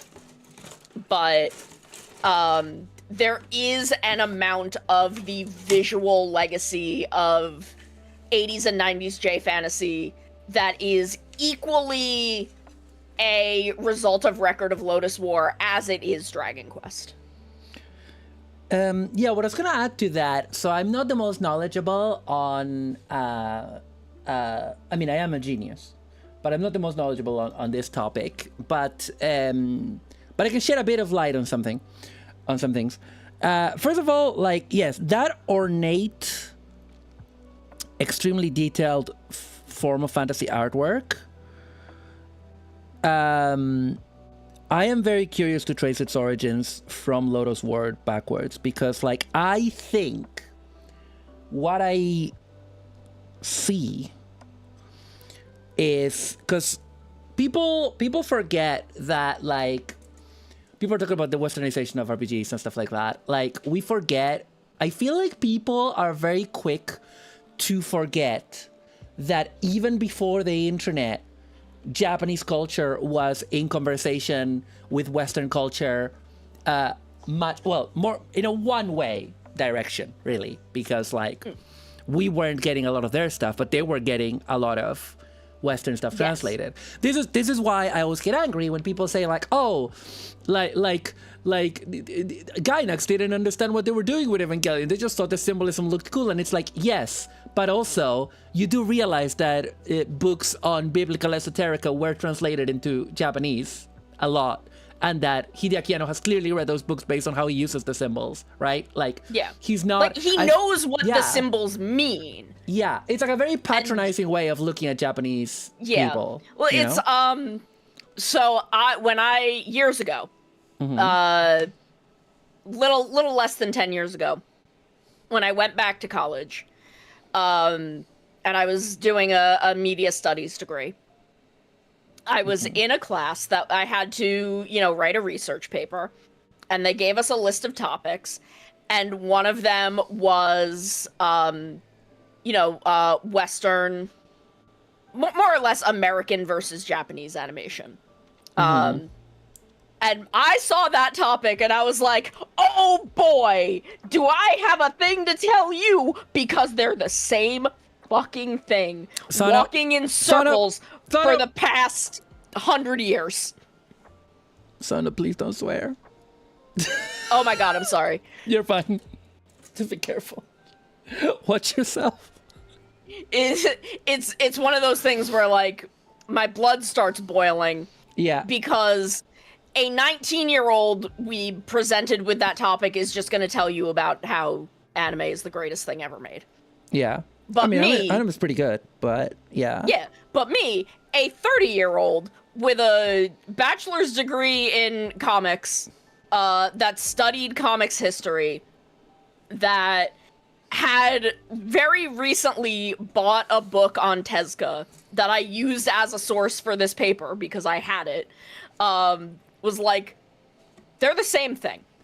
That we literally just keep walking them in circles over and over and over, from Walt Disney until now. Like, Yeah. They've been in conversation with each other for nearly 100 years at this point, and are completely inextricable from each other. Yep. Like, but yeah, what I was gonna say about Dragon Quest is, and JFN in general, is like, yeah, like you know, people in Japan were reading, like, they were playing D&D and they were playing other similar systems. Isn't there like the biggest one that they had, a Sword something? Sword Gale? Sword World. Sword World. Yeah. Which is that from, the one? Yeah. It's the same company that produced Record of Lotus War. Yeah, exactly. So they've had a lot of these things. The difference is that they had their own interpretations of them, but like, if you watch Slayers, you can't tell me the people that made Slayers are not aware of like D&D tropes, right? But here's the thing. Dragon Quest and a lot of its other contemporaries that people don't remember that were very big at the time, like Xanadu, is a lot of that stuff it was connected to D&D, but it was also connected to D&D in like, both because the people that made those games did play D&D, but also because the people that made those games played... I'm pausing for effect. Is it working? Ultima! Because everything comes back to Marumalandra's niche interest of origins, the history of origin systems. That's a company that made Wing Commander, you guys. And Ultima was extremely influential in Japan. Why did I say Japan like that? Why did I say Japan like that, Sono? In the Nippon. No, I didn't. In Great Nippon. No, I didn't say that. Can't say that. It was extremely influential. And like, if you look at like the Ultimas that came out before Dragon Quest, before the first Dragon Quest, and you look at the first Dragon Quest, you see it. Obviously, Dragon Quest, the genius of Dragon Quest is that it grabbed a lot of the concepts of Ultima and other contemporary RPGs of similar style and boil it down to what can be played in a console by a general public rather than by a specialist public. Like, instead of having 17 different actions that you can take that you have to type, it's like, oh, you have like context sensitive menus and stuff like that. And it's simpler and it has a very appealing and unique visual style. Whereas like the Ultimate games, a lot of their visual style, the early ones that would have been influential at that time, it was very, what's his name? The artwork that he had on those was very D&D artwork. It was very Frank Frazetta? The one that did all those Conan posters. We're getting raided! Otaku-dan, hello! Hello! Okay, now we got the raid wrong. Something is wrong with my We might mix it up. The raid seems to be one raid behind. Yeah, it's weird. It's extremely strange. Anyway, hello, welcome Raiders. I'm Marumalandra, the Lincoln Punko Riot Queen, the hack with the back. I am here with Sonomi Can. She's the one in green. This one. It's me. I'm the Manticore from the theme song. She's the Manticore from my theme song. Hello. What were you building? How's it going? How's it going? And Lucky Ducky, hello. Otaku-dan, hello. Nine, hello. What were you building? What were you building? We built this haro and this haro. And I had 2 pots of spicy noodles. And this is the spiciest. And I'm building a 30-minute fantasy kit. And I'm waiting for this to A, cook, and B, cool down. So I can eat it. How was the stream? Yeah, we're raising money for Gamers Outreach as part of VTuber SummerSlam. I don't know if you're doing VTuber SummerSlam as well, Otaku-dan. And we, we're like almost to the 2nd milestone. And there's loads of incentives and milestones. And you can check those out, ! Incentives. And it's all going to Gamers Outreach, which is a wonderful charity that works for kids in hospitals, bringing them entertainment at a really rough time in their lives. MG Gundam. If y'all get us to 200, I will chug the rest of the soup from my spicy rice cakes. Yeah, she will. I'll do it. Thank you for the, I will also immediately throw up. Yeah, don't do that. Try not to. I might have bitten off more than I can chew by putting this kit at the end, so no.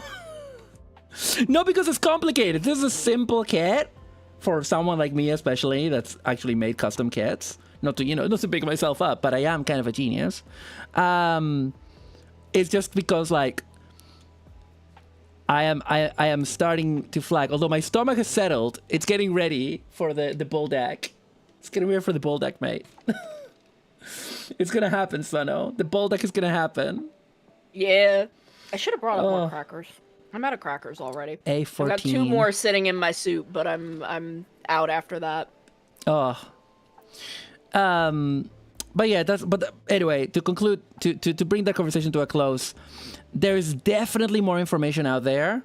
There's definitely people that know better than a bit more than we do about this topic in particular. Yes.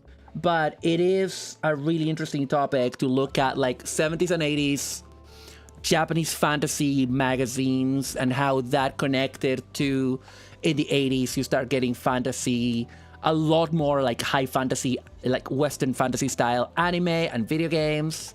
Like you have, just to name a few, obviously mecha was all the rage in the 80s, so you have Panzer World Gallant, you have Dumbine, you have, I would include 5-Star Stories in that, sort of, kind of. I mean, it is really inspired by like Western medieval stuff. And throwing open bedroom windows, like everybody's, you're there, lesbian, what's today? What's today? The 23rd? Pride, B! What? I know what the joke is, but I can't say. Oh, okay. I don't get it. I don't know. I'll send you the video later. Okay, it's very cool. funny.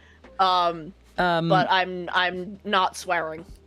Oh yeah, of course. But yeah, there's definitely people that know better, that know more than us about like this history. There's, I think Kimimi. There's like this woman who's like video game historian and plays a lot of like old PC Engine stuff and whatever. But yeah, like you start really getting it in anime. I would also say Laputa Castle in the Sky is an extremely influential work of Western style high fantasy in a way. It's not traditional Western style high fantasy, but when you watch Laputa Castle in the Sky, you then are like, oh, and then you realize that it came out like a few years before the Super Nintendo JRPGs became a thing. And if you look at the aesthetic of a lot of those Super Nintendo JRPGs, Bahamut Lagoon, Final Fantasy games, Chrono Trigger, all of them, you realize that a lot of that aesthetic, Secret of Mana, a lot of that aesthetic is very, very connected to what Miyazaki's fantasy films were doing. No, we are talking about Record of Lodoss War, which is fantastic. Yes, fantastic. We did. This kind of started with me talking about how Record of Lotus War and Dragon Quest are two of the pillars of J fantasy. Yeah. And then of course it goes deeper and is more nuanced than that. But yeah, it's it's complicated, right? But it's really interesting. It's really interesting. Like all of these like cultural interconnections, you know? Like yeah. like the fact that, you know, Xanadu was like a big JRPG, and they were literally going to make their own version of Ultima. They didn't because the negotiations fell out for several reasons. But you know, Richard Garriott went to Japan to do that. It's all connected. It's more connected than people think. Japan is an island physically, but Japan is not an island metaphorically. You know what I mean? Japan is connected to the rest of the world. And just because we were not receiving stuff from Japanese pop culture as much in the 70s and 80s, doesn't mean that they weren't. You know? And people don't understand that. Weebs don't understand that, and it drives me bonko. Yeah. No, I'm the one eating the sprues. That's what I'm crunching on. I'm not eating the sprues. I am waiting for the bull deck to be cool deck. Yeah, I'm the one eating the sprues. She's the one That's eating the me. sprues. As it should drive you bonko. I feel the old person like, hang on, Otaku Dan. We are old here. We are. Welcome. We are. We are hack maxing. We're old for okay. We're not old. We're VTuber old. Let's be real. Oh yeah. We're, as far as VTubers are concerned, we might as well be grannies. Yep. We're not, but you know. I am an auntie though. You are an auntie. I am an auntie too. I have like several nephews and nieces. Yeah, I have 2 nieces. Technically, I have 3 nieces and a nephew, but I haven't met one of my nieces. I mean, if we include, because I was basically thinking about my friends, maybe because they're the ones that are in my life. But like, if we expand it to my actual family, I probably have more. If I expand it to my actual family, then like I have like 5 or 6. But the ones that are actually in my life are the ones from my friend around me. Yeah, no, my best friend's kids are like my main nieces and nephews, but my one cousin that I grew up with does have a 1-year-old now, and I need to go over there. I have a blanket that I made when she was born that that has been sitting in my room for a year that I need to give to them. Wow.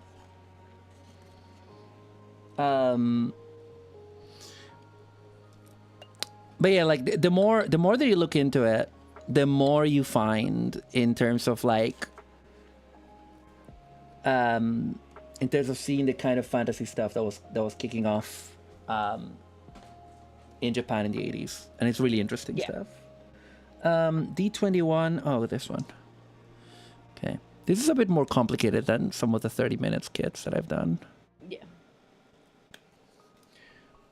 I think the fantasy are like a little more complicated than like the 30-minute missions. Yeah. But I think they just all have also been getting more complex as well. Yeah. I mean, gone. Yes. Did you see the upcoming one that is like a girl, like a sort of the upcoming one that is like a sort of Menheta girl with a chainsaw? No, I don't think you've shown me that one. Oh yeah, she's really cute. She's like a cute Menheta girl that is like pink and has a chainsaw. It's not out yet, but it looks great. Then it should be like this. Oh, it's like a double neck joint. Ooh. Just like in real life. Yeah. Who among us doesn't have a double neck joint? Hey, chat? I have 5 neck joints. I'm very normal. I was trying to count them there for a second. I was like, how do I count my neck joints? Oh, I'm normal. I promise that I'm normal. Wait, is this a waist joint? I think this might be the ab joint, actually. I think this is the ab joint, actually. Yeah. This is not the neck joint. This is the neck joint. Okay, then this. Wait, hang on. Oh, no, there's more stuff that we need to do. Because we have the A runner on this is all joints. Look at this. It's all Oh yeah. jointed. Oh man, how much longer do you reckon I can put off the bull deck? Oh boy, I don't know. Not much longer, eh? Not much longer. Okay, let me finish building the torso. No, let me at least sandwich these two parts together, for which I just need 2 more parts, and then we can have a look at the bull deck. There we go. Okay, here's I the did a little 16. sippy, Rube, of my matcha sakura latte. Oh, thank you for the hydrate. Thank you. God, I love the Sailor Moon S Laserdisc covers. They're so pretty. Laserdisc covers. I don't understand. I don't know why, but they went so hard with those in Japan. Yeah, Like, the ones for yeah. S are so beautiful. I've been obsessed with them forever. The ones for Evangelion were so good and iconic that literally that super expensive Ultimate box set they put out a few years ago that I got because I'm broken, literally came with like full-size reproductions of them, of all of them. Yeah. Oh my god. So I have the CSM Kamen Rider Garen belt. It's the only CSM that I own. It's probably the only CSM that I will ever own because those things are way too expensive. Yeah. But at the time it was coming out, I had someone who worked in a place where they could give me their employee discount on it. Perfect. And it was still ridiculously expensive, but also they were like, you can just like pay me a little bit every month until it's paid off. Oh, nice. Nice. And by the time you pay it off, it'll be like coming out because it was pre-orders. So we did that, and I got it, and it came. Have you like seen a CSM like box? Yeah, they're very classy, aren't they? Well, like just the size of it, just the size of the packaging. No, I haven't, because like the only one I've looked at with any closeness is the Hibiki one, and obviously the Hibiki one is really small. Yeah, let me see if I can find. The thing is, it's huge. The box is enormous. Inside, along with everything, because it is it's the belt, the gun, the stuff for jack form. So it's like everything. The like bayonet. It's everything. It came with, and it is the size of the entire box. Garen looking out from behind the wall. Just a blown up, high quality. I will send you a picture of it because I have it displayed with the belt. Send me a picture later. Like I would send it right now, but it's in the other room. Giant thing of Garen looking out from behind the wall. That's incredible. Because I thought like because the CSM are meant to be super classy. So that's really funny. And it is. Like the box is really nice. It is really beautiful. And I still have the box and everything. But it is just like a big print of Garen looking out behind the wall. It is so funny. So, Sana, have you been watching Zets?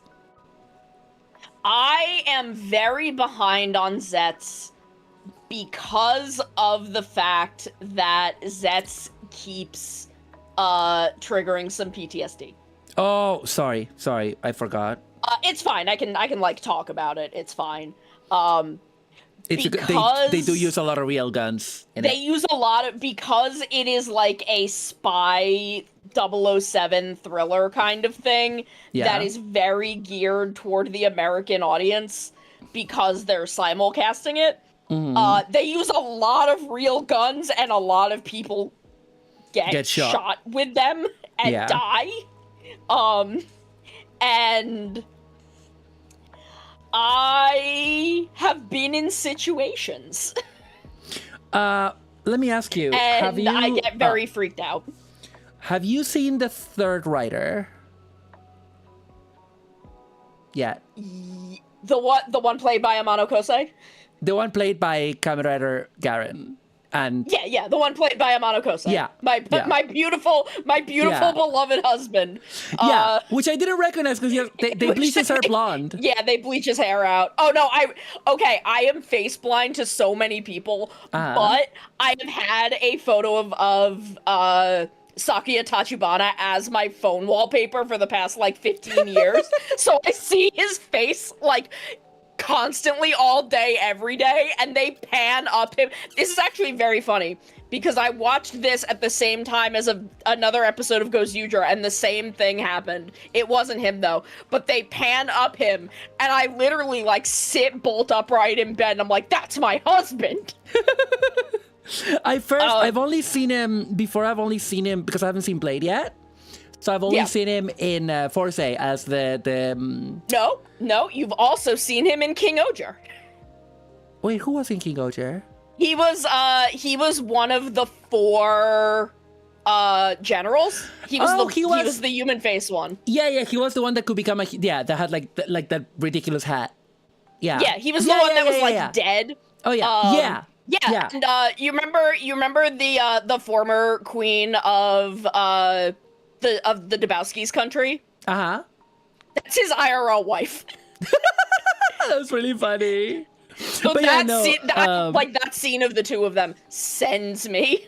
I'm trying to mix this up so that I get an appropriate amount and I don't get nothing and then a lot later. I'm just very scared, okay? I also want it to cool down.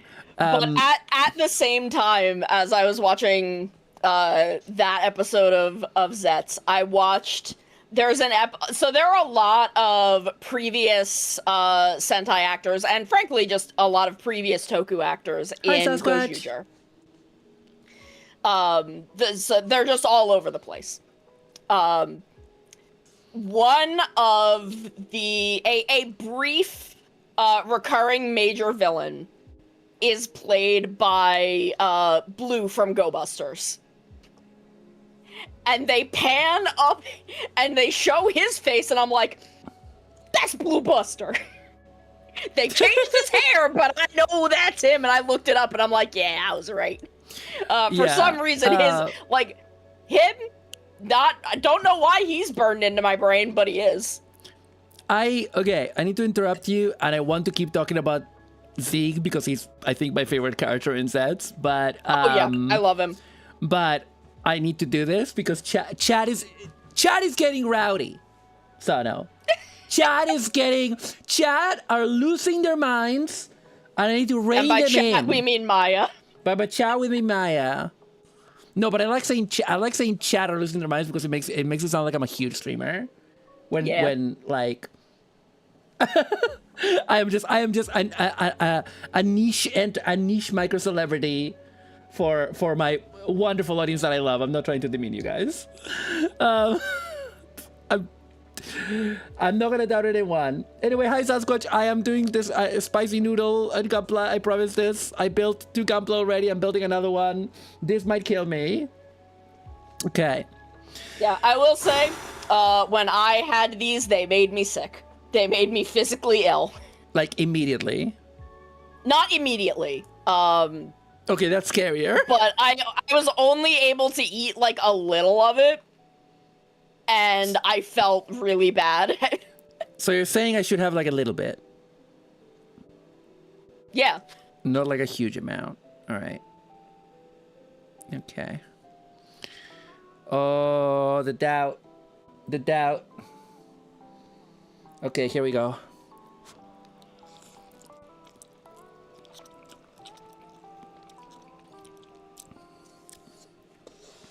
Maru's stomach do be looking like a war zone right now.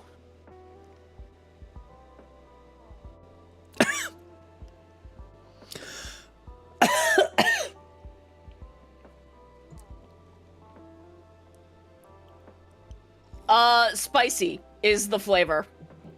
Sasquatch. Bulldog times 2. The flavor is spicy.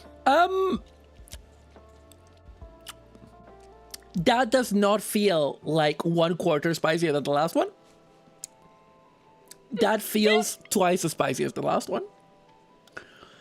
I feel like I just took a big mouthful of them, and you saw how little I had. My tongue is on fire. My lifespan is going down. I'm regretting a lot of things right now, Sana. I regret a lot of things in my life, you know? The Legend of Zelda low heart beeping is beginning. Beedoo, beedoo, beedoo, beedoo, beedoo. No, that's not Zelda, that is Ultraman. Yeah, that one's Ultraman. Oh. Plants made themselves hot as defense mechanism. Unfortunately for them, one particular ape evolved to be weirdos. Yeah. Like, the thing is, the flavor is fantastic. Don't get me wrong. Flavor, it's literally a flavor explosion in my mouth. It's delicious. It's good ramen. It's good ramen. Like, I'm like salivating.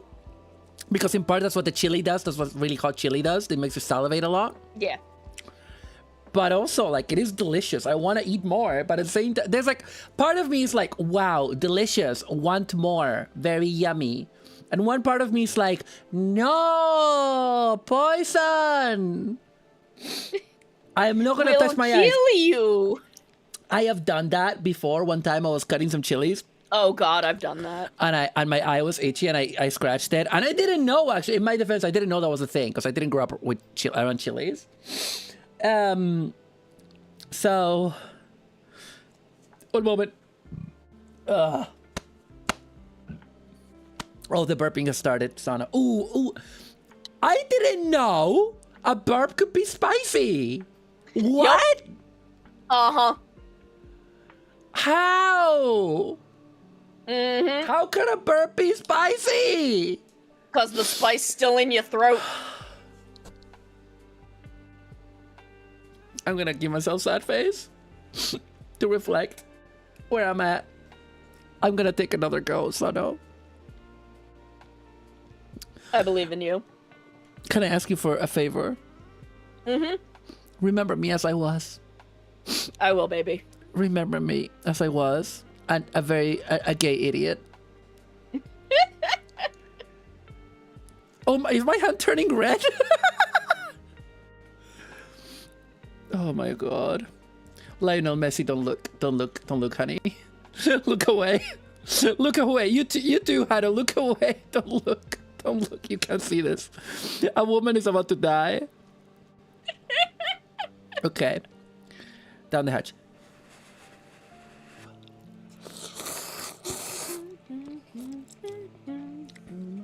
I tried to eat more than that, but I had to cut it because it was spicy. It was too spicy for me to keep sucking it in.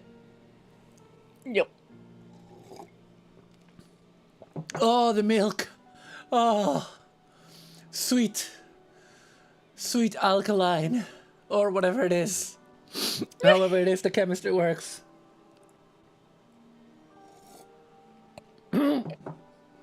Oh my God. Oh. How about I build a little bit more?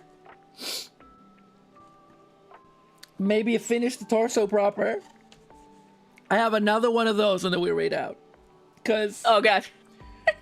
I feel okay. But I don't want to push it. You know what I mean? I have long streams the next couple of days. I don't want to. Yeah. I don't want to push it. Okay, we're just going to finish the torso. Oh my God, the lips, man. It's the lips. It's the lips, dude. Oh my God. Why does it stay in your lips? Oh, that's spiky. Ow. You. E1 on F2. Ow.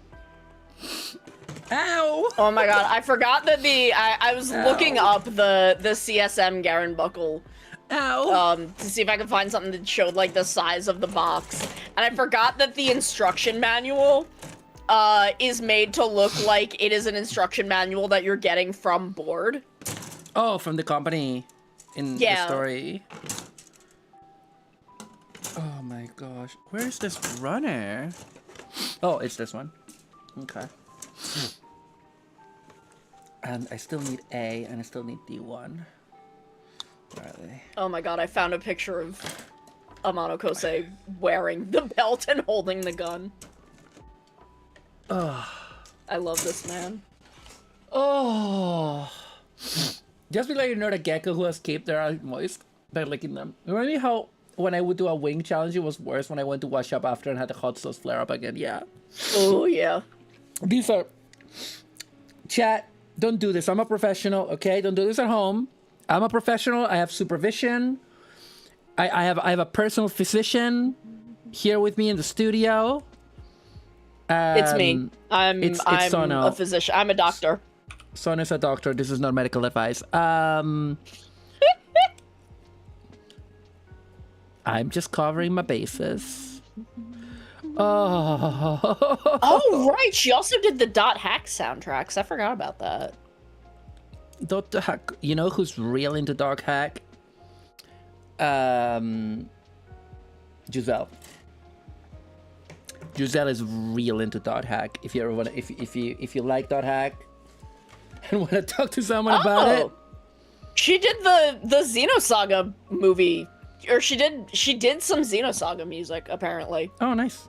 Wait, is that the forward? I'm talking about Yuki Kajira again, everyone. I'm just like this. She's just like this. I mean, literally, a lot of our conversations are like, oh, this amazing music in this anime we're watching. It's for this person. They also did this. Oh, did you know they also did this? That's the kind of autism we have. For real, this is what we do. That's what we do. That's the kind of autism that we have. That is the kind of hot conversations that we have. Remember the time that we completely destroyed the group chat talking about Ray Earth in the middle of the night? Several times, but yes. I mean, there was one specific time where like. Where I was like busting out books and like taking photos of things in various books. Was this our current group chat or the pre-Gatai book chat? No, I think it was the pre. I don't know because if it was Chuchu the was pre-Gatai group chat or it was not the current group chat. I'm not sure if it was the pre-Gatai group chat or if it was like the. No, because it was before Gatai Universe, so we didn't have a shared server. So it must have been the like original Gatai group chat. Yeah, I think that's what it was because I remember Chuchu being there and going like, "What the hecky?" Yeah, Chuchu, who's like 4 hours behind me, who was like 5 hours behind you. Yeah. So Chuchu was like 9 hours behind you. Just waking up later and be like, what happened here? Yeah, we haven't done anything quite like that. Like we keep it to DMs mostly, but we do have sometimes like just start DMing in the middle of the night and go like, oh my god, Sono, I found this weird bit of Ray Earth merch because there's always something else. Oh god, there is always something wild. Yeah. Although nothing for me will ever top the, and I'm sure that there's a Ray Earth version of this, I just have never seen it. Nothing for me will ever top the the Tokimeki Memorial car radio antenna toppers. A product that is literally useless now. But back in the day, chat, if you had a car and you had a radio, it might have an antenna that stuck out. And people put toppers on the end of the antenna. And it was a set that came with little plastic figurines of every girl in Tokimeki Memorial that you could just plug up there to show who your favorite was on your car. And I'm sure there's similar ones for Ray Earth, but there's other stuff for Ray Earth as well. What's the weirdest stuff we've got for Ray Earth? I think, weird in terms of how it looked was the festival mask. I mean, that's a given. Those all look awful. That thing was horrifying. Those are horrifying. Always. We found like a fortune telling set. Yeah, that was interesting. That was interesting. God, there was a lot of weird stuff. This was back when you had to have a guy walk in front of your car with a red flag and he had to start it with a crank. Gosh. Oh yeah, this all of these guys have their own like elemental crystals. This is like a fire crystal. Yeah. Hang on, I'm not showing it properly. There it is. But yeah, there was one time that like we ended up talking because I think it's because I was saying that I didn't know.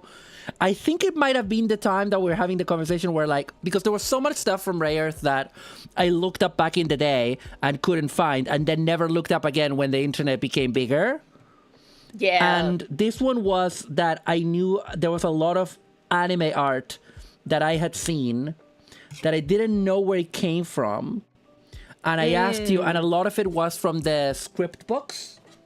Yes. There was a lot of Clamp did a bunch of art specifically for they released books of all of the scripts for every episode of season 2, and Clamp did an illustration for every single episode. So there are 25 plus there were little pull-out illustrations. So there's a really, really beautiful illustration of Hikaru and Noba that is from those books. And what's really pretty about those illustrations is that it's Clamp trying to do the anime style. So they have the coloring of the anime, for example. And some of them, like, they're kind of cell colored, but they're also clearly, if you know their art style, you know it's Clamp rather than Atsuko Ishida. And they're gorgeous. They're so pretty. And for years I didn't know where they came from. And then you started whipping out the books. Whipping them out. Yeah, because I have a lot of... I am a person that loves physical, tangible things. So I have just a lot of, like, weird little esoteric Ray Earth and Clamp things. I have possibly the only Suki Takara Suki figure that has ever been made.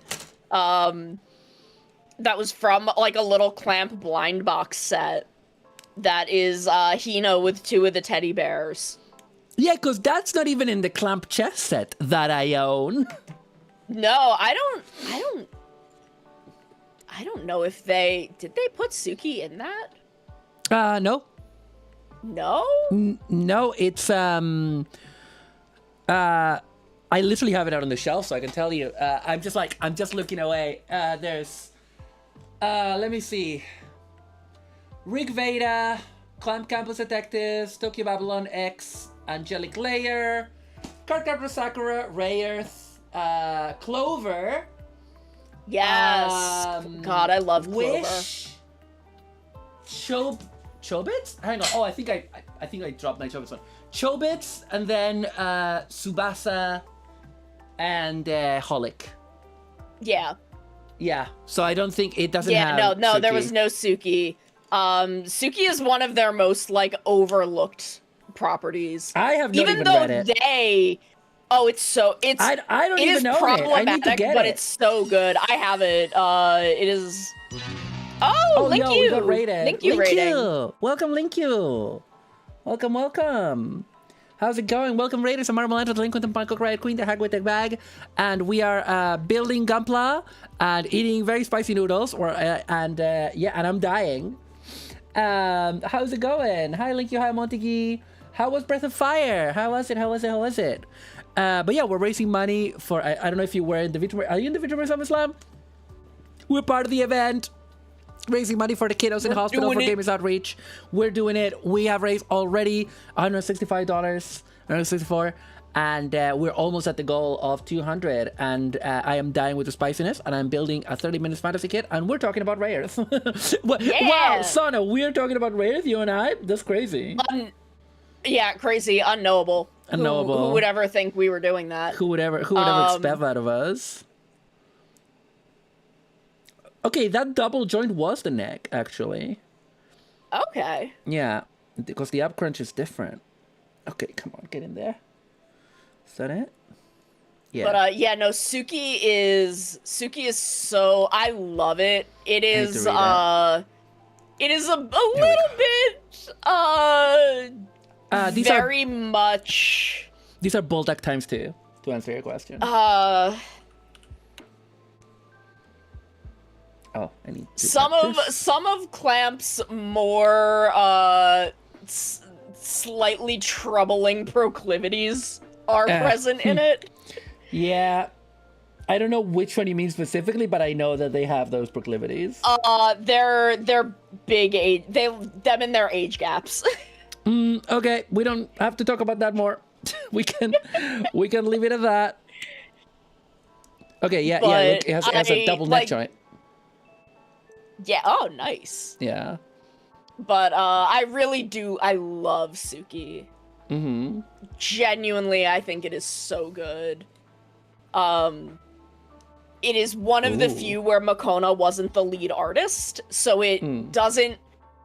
It only like it looks different, and it doesn't look like what you would expect a Clamp manga to look like unless you're very, very familiar with Clamp, and you're like, you can pick out Nanase Okawa's artwork. Yeah. Because I believe she was the one who was the main artist on it. I was sure it wasn't Mick Nikoi. It usually was it Mick? Yeah, because was it? Nanase Okawa doesn't really do art. She does some like fill-ins and stuff like that. But I believe I mixed them up. I believe because it was Mick Nikoi is the other main artist. Yeah, I believe I just mixed up the names, and it is Mick Nikoi. If you need to rate and run, by the way, Link, you feel free. So like when you know and you're like very familiar, because usually Mick Nikoi is just doing like the chibis and stuff like that. So to see her doing just like the main art is really interesting, but it's really, really beautiful. Yeah. And I think it really suits, because like most of what they do is fantasy in some way. Mm-hmm. Be it, magical girl, isekai magical girl, mecha, even like the light sci-fi with Chobits and Angelic Layer, historical fantasy, pretty much everything else they do is fantasy of some kind. Suki is completely separate from that. Yeah. It is just it's not quite a slice of life. It's got a little more going on than that, but it is completely non-magical, even though I think it does technically take place in the Cardcaptor Sakura universe. Or it takes place in one of the universes. I'm gonna have to interrupt you, Sana, a little bit. Just because I need to eat these noodles. Yep. Sorry about that. I'm sorry. But also, sorry. But I also wanted to answer to Techno. Imagine 2020's internet fandom being exposed to Clamp. That almost happened when Tokyo Babylon was gonna get an anime. Oh God, yeah. And there was already discourse. And actually, the discourse is kind of funny because like you had a lot of people that were like, "Oh, people are gonna complain that Tokyo Babylon is problematic." Can you imagine people calling out Seishiro? And I'm like, but okay. I mean, I know that it's a BL and BL can be like rough or whatever, but like, you do know Seishiro is the villain, right? like I'm not doing discourse here when I say Tokyo Babylon is one of my favorite manga ever, and it is about an abusive relationship. Like that's what it's about. Yeah. That's the core of the story. It's not just your hot BL chef. What are we doing here? Yeah. But definitely, discourse is gonna be hilarious. I mean. And Tucker's saying, "Oh God, it's incoming with Ray Earth coming back." Yeah. And I want to say Ray Earth is maybe their like least problematic property. I can predict, depending on how things go and what they choose to adapt or not adapt, if they go for anything from the old anime or not. I predict there's gonna be discourse about how Emerald looks like a child. Oh yeah. And there's gonna be discourse about Clef looking like a child if they give him romance like they did in the original. I will say that his romance with Umi in the original is very subdued. Yeah. If they leave it as subdued in the anime as they did originally in the manga, it's entirely possible people looking for discourse won't even pick up on it. Yeah, honestly. And then there was the Presea thing. But in season 2. Yes. But Presea's sister. Yeah, that won't even be an issue because Presea doesn't like die or anything. And I don't think they really. I don't think Presea and Clef really had any romantic stuff in the original manga. I think that was more of an anime edition because they weren't with Presea for that long. You're right. Oh my god. Sorry. Ow. I'm in pain. I'm in pain. I'm in pain. Oh my god. I cannot have any more of this. Yeah, I cannot have any more of My this. liver function is normal. My liver function is not normal. Oh my god. Okay, folks, we're gonna have to cut it there. I'm not gonna power through any of the rest. You want me to pass out? I have a 6-hour stream tomorrow. And the day after. And the day after that. So, alright, chat. Please give money to... Oh my god. Sono. Save me, please. I'm your wife. How could you let this happen? This ramen is stronger than me. Listen, I'm gonna have to call it there, Sono. As I predicted, I cannot continue. But we build a lot of Gunpla. We've chatted a lot. We've had a good. Oh god, Sono, I'm in pain. Like legitimately. I know, honey. I don't know. It's like I keep salivating. I keep salivating. Oh god. Oh, please consider donating to Gamers Outreach. There's a link pinned at the top of the chat, but don't worry, I'm gonna be back rest of the week. If you can't donate right now, if you can donate in a few days, that's totally cool. Thank you for everyone who's donated already. Sono, what have you got coming up?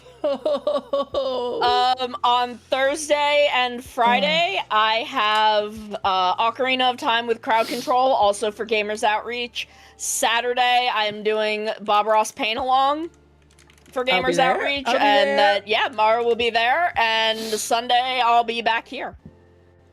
Yay! Sunday, you'll be back here for is it Peak? I think it's Peak. I think it's Peak with Lampy. Yeah. Yeah. Peak with Lampy and Cap. Yeah. Oh, why did I not know Cap was also there? That's fine. No, wait. Yeah, no, Cap will be there. Okay. Look, I have no problem with Cap being there. Yeah. I don't know why I didn't realize Cap was there. Oh my lord. Oh god. I'm gonna check. We're gonna rate someone who's doing SummerSlam. I would rate Pixie, but she's doing a spicy. Not in the same way. Yeah. Stream that. Yeah. Oh.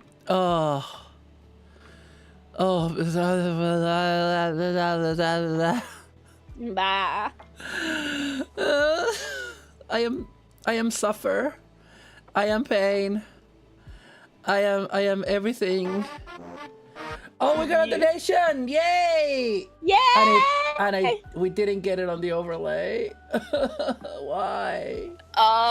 It takes. Link I think it just takes a second. Link you, thank you. Thank you so much for the 10. Thank you. Oh gosh, my Tiltify window closed. Oh, thank you so much for the $10.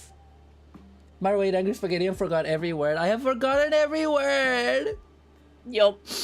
We don't know what words are. We don't know what words are. Thank you so much, Link you. Hang on a second. I need to reopen all of this. Oh, thank you. Really appreciate you. Thank you so much.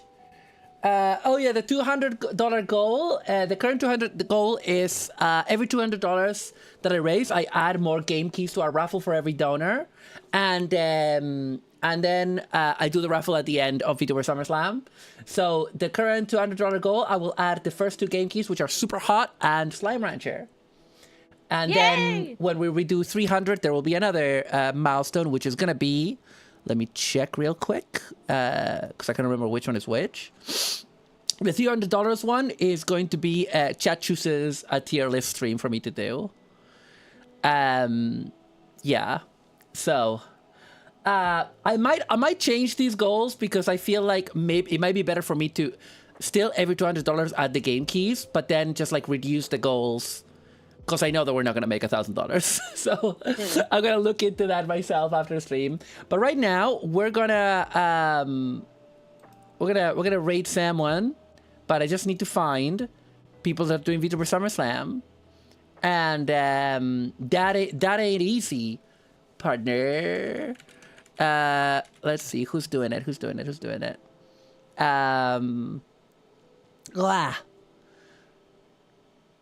My liver function is not normal.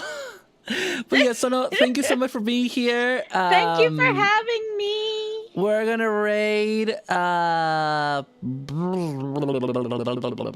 gonna raid Vixen VT. I don't know this person, so here we go. Oh yeah, sorry. Before I go, I will be back tomorrow. Hang on. Do I have my schedule up? Do I have my schedule around? Where is it? Everything's just painful right now, chat. I want you to understand this. I want you to understand this, okay? Everything that's not the right schedule. Everything in my life, my entire body is a single pearl of pain. But thank you so much for being here. Tomorrow, we're playing Boku no Natsuyasumi 2 for the PS2. Yeah! Until the release of Deltarune Chapter 5, and then we'll switch to that. Oh...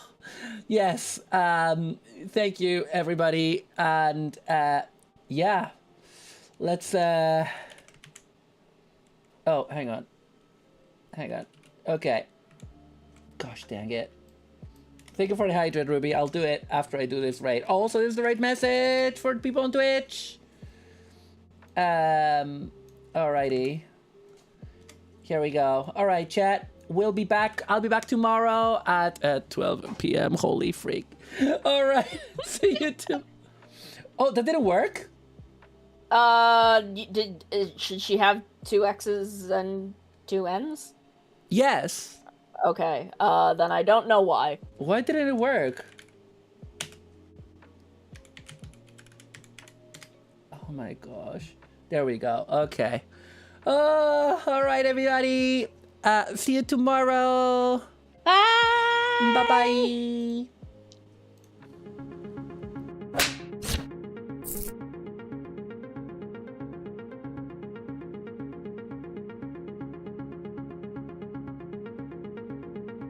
So seeing Master Chief walk through the halls with Gamers Outreach team today was kind of an outer body experience. I mean, I don't know who was more excited, the staff we walked by or the patients that we linked up with. It was very encouraging to see how